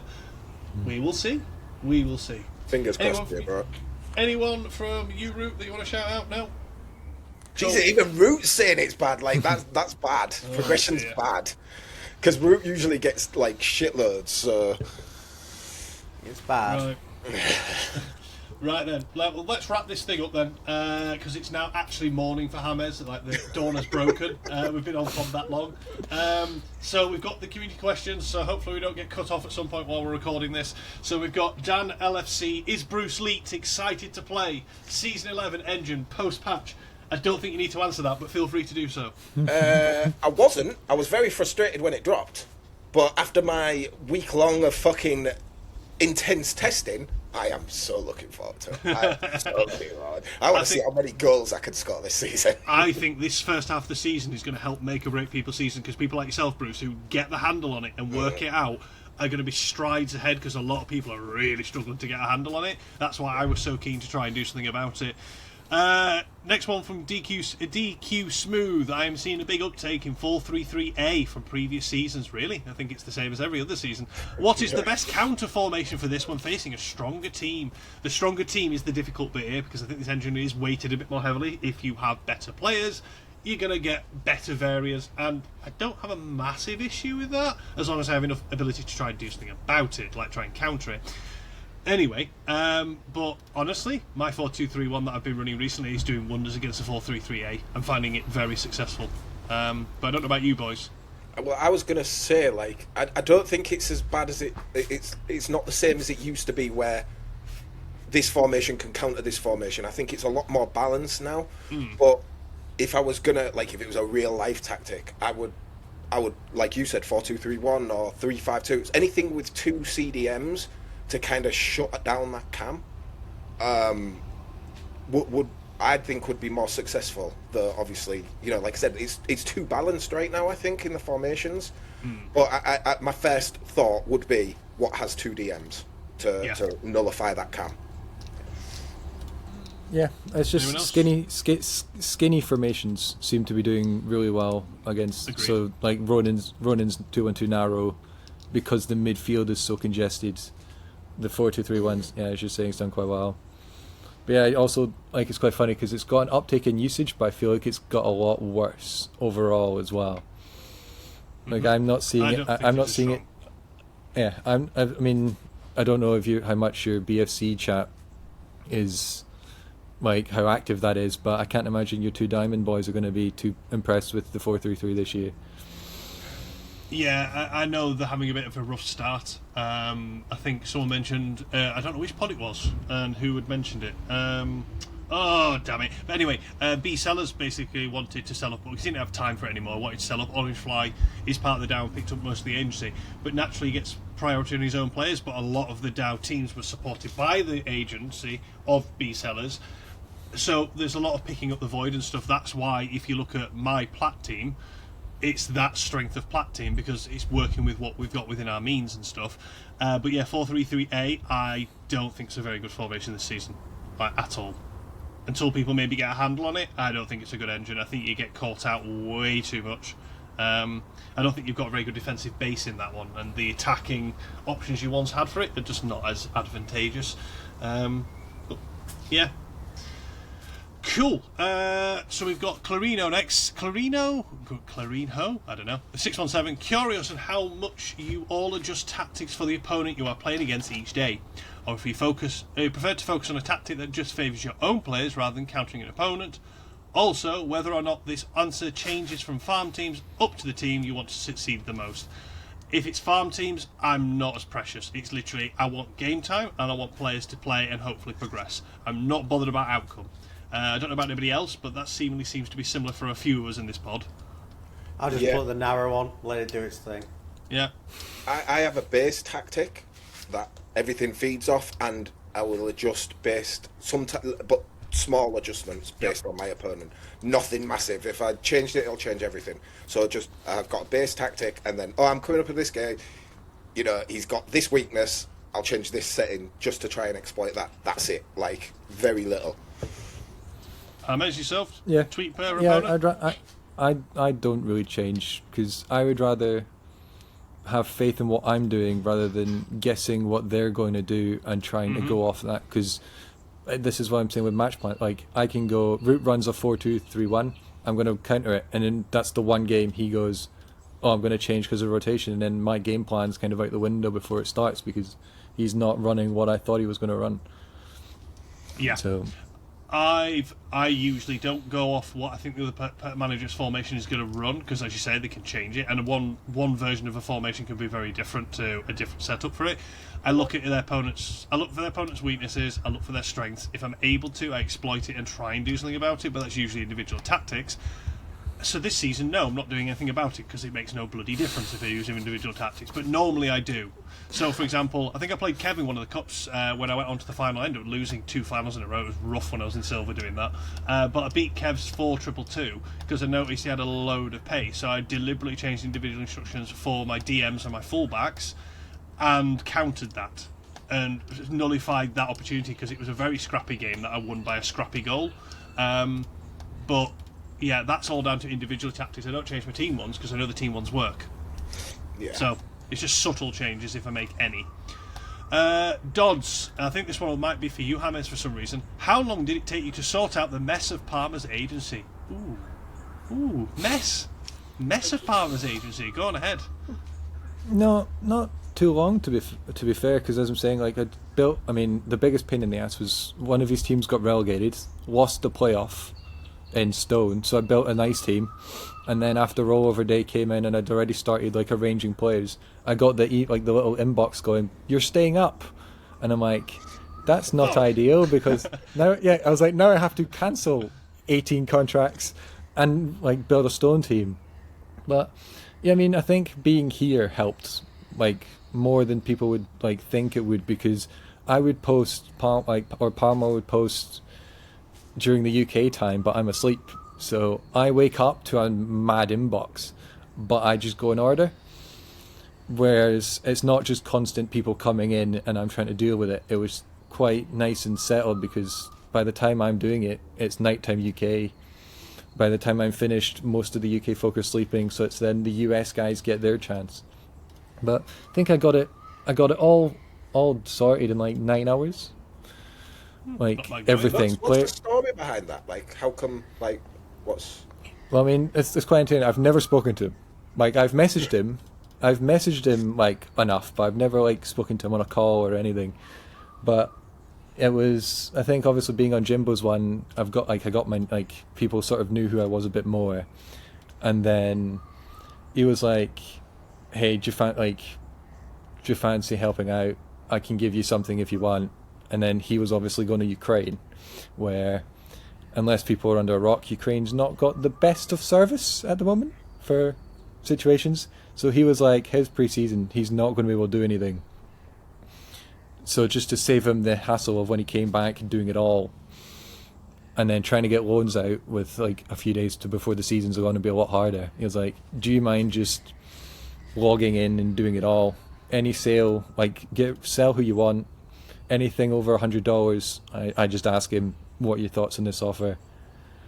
And yeah, it was easy enough. Like, obviously it's the trust involved of, I'm not just going to sell all your players or give them all to me. But yeah, it was relatively easy, saved him a hell of a lot of time, gave me experience of dealing with a bigger agency because mine's is quite small. But yeah, I mean, it was, I think I'm doing it again. I might be doing it again next season. Nice. But he's looking forward to his agency getting retired and getting a lot smaller because it's like too big for him at the moment. Cool. Next question was from Ricky Hyde. Are you looking forward to the mid-season engine change? Yep. Next question. MFL Crazy. I heard you recommended captaining the striker. He's asking for the rationale behind that, and what do you think about captaining in general, as goalkeeper seems very popular? Yeah, I am very much a gunman because the guys I'm using, the pace is important. Everyone would sort of agree. So you get the little pace boost, and the way you win games is by scoring goals. So that little shooting boost just helps. I don't like the goalkeeper. I think I said it a little bit on the ramble, but I don't know what it improves. Like, what is the difference between an 86? What? No, but it's just like I get. No, like I get that an 88 goalkeeper should be better than an 86. Like, I get that, it makes sense. Like the number's bigger. Give me the reason. 80. Like, what is the benefit of giving me the 88 goalkeeper? What's the increase in saves? What's the increase in? Like, I just don't know what that is. Whereas the striker, like, I get in Diamond why most of them bugger off with any outfielders and do goalkeeper, because you look and you go 99 pace, 99 shooting up front, no point. Midfields 99 dribbling, 99 passing, no point. Defenders 99 defense, 99 pace, no point. Boost up the goalkeeper. Lower down, I think it's more just folk are copying what the top teams do, not realising the stats the top teams have, and it can be more beneficial lower down elsewhere. Well, I will say for this engine, I was conceding a lot of every shot on target was going in until I turned my goalkeeper to the captain, because I usually have my strikers the captain. I have before this season, but this season I've changed all my goalkeepers to captain because I was conceding a lot of shots on target. But the other thing is, and I mean this isn't at the lower end, but at the top end, like if you've got a keeper 25 years old, 6 foot tall, and he's 85 rated, how much would that keeper cost you? Like, how much would he be on the market? And then compare that price to an 87 rated goalkeeper, and it's a pretty big jump at the top end. So to get those 2 extra points, so by captaining your goalkeeper, you're also saving a shitload of money, which I think is a very big benefit at the top end as well. Like, you save a lot of money. I just don't know what, like, to give me sort of, what does the 85 on a goalkeeper mean? Well, we don't know that anyway, do we? Yeah, like, it's no, just that's what I'm saying. stat. Like, just that's the issue of just the goalie's 85. Okay, like in real life, Neuer could be 90 rated and Courtois could be 90 rated, but give me Courtois every day of the week, because the style I play, I don't want my goalie passing around and standing at the halfway line. I want him stopping shots. So it's just either go into more detail about goalkeepers, in which case then the +2 makes sense because I can see what it does. There's just so many unknowns with a goalkeeper. Goalkeepers be need interested to have agility, reflexes, reactions, stuff like that. Because like I'm the opposite to Bruce in a way, though, that I had my goalkeeper as captain in the silver team because everyone in silver ran it. Done 10 friendly tests. It was dreadful. Like orange every single one of the 10. Took it to my striker, and the next 5 or 6 tests I did, it was greens and blues, and I'm like, all I've done is swap him, and his performance has been a hell of a lot better. Put so it's too like much pressure on him. It's mad how we can get completely different results doing the same thing. Mm-hmm. Like, it's crazy that, like, that's I get it though. Like, if you got a 6'5" and he's 80 rated, and a 6'5" and he's 80 rated, and a 6'5" and he's 80 rated, how are they ever going to be any different if the stats? Yeah. And there's no hidden stats apparently. That's not going. And then they say height doesn't matter either. And I went, well, if height doesn't matter, why is it there? Why is it on the card? Yeah, height does matter. Height does matter a little bit, tiny little bit, but yeah. But again, like how much? Yeah, how much? How much does 1 inch matter? I know. But like, would you rather have a 90 rated goalie that's 5'4", or like an 85 rated goalie that's 6'5"? 85.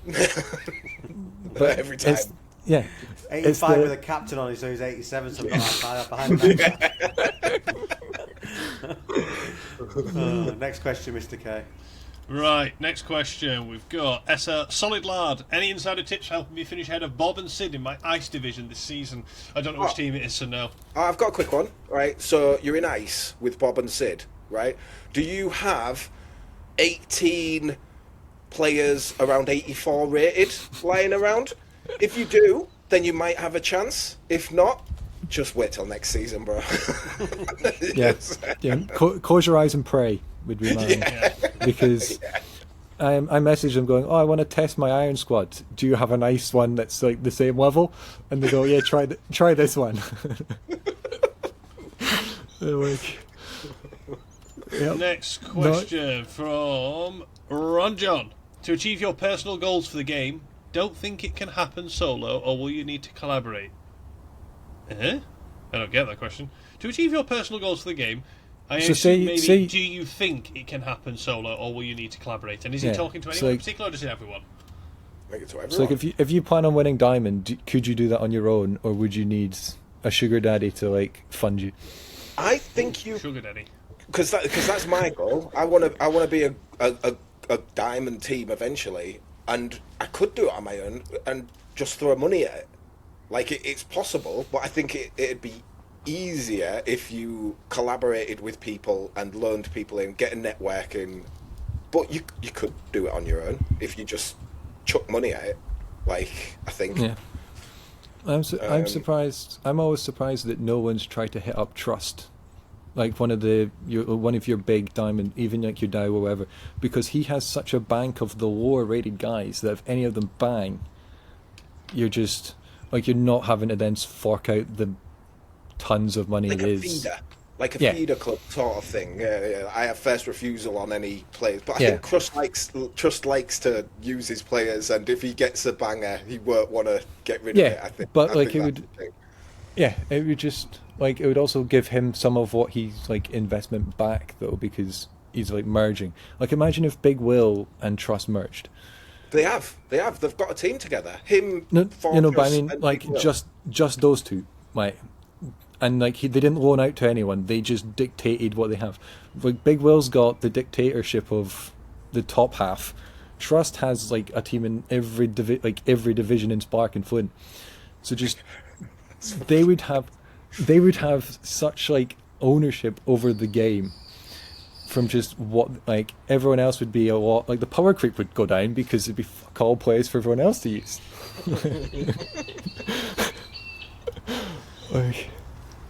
But I think they have a shared team. Him, Big Wilbert, and Ron John. I think they have a shared team. But like combining agencies. Yeah. Well, we're on to our final question, and I think this again may well be for you, Hamez. It's from Andrew Q. When does James plan to launch his MFL Advanced Analytics subscription service? Yep, it's exclusive to the 4 Diamond boys I've got. Nice. So. How much are they paying you? Love it. All I'm saying is 2 of them won the tier 1 like Masters. Like one came first, one came second. So all I'm saying is I messaged them saying I look forward to my end of season bonus. Nice. Nice. Cool. I think that takes us to the end of this pod, which is now officially our longest pod ever. Yeah. If it all well done, everyone. Hopefully it does. I have no idea. That thing you posted, it says we've got unlimited time. It's just there's a limit on the separate tracks. Because you get the separate tracks for each. It's 2 hours. That's the limit. But we do it like this anyway. We don't need separate tracks. So I think so. Yeah, it'll be fine. It'll be right. So if someone talked for the full 2 hours, their track would be 2 hours. You mean? Yeah. They'll know if it got cut because we've been going for 3 hours 52 minutes. So if it's not that long, if it's not that long, a lot has been cut out. So well. Thank you very much, James. Thank you, Hamez, for joining us, especially at the early hours of the morning. I do apologise to our other co-host who should not be named, who organised it in this fashion, because we could have made it far more amenable for you in terms of join times. But hey, what can you do? It's all right. Yeah, don't worry. It's all right. I said I watch Formula 1, so a 5 o'clock start's that's quite late. Yeah, like I got up at 1:30 to watch a race, so like 5 o'clock's like a lion. Good stuff. Well, thanks very much for joining us. Thank you for watching and listening again, viewer or listener. If you are already in the Discord, make sure you join so you can submit for next week's Save Your Season, because I think Be nice to hear a bit of feedback on about what we thought of this one. Hopefully it helps you out, Ricky, and hopefully we can continue to help other people out. In lieu of not having any submissions, we will just pick a tactic to test for next week, which will be loads of fun on this engine, won't it, boys? Oh, yes. Love this engine. But yeah, thanks for tuning in, guys. We'll see you in the next one. Ciao.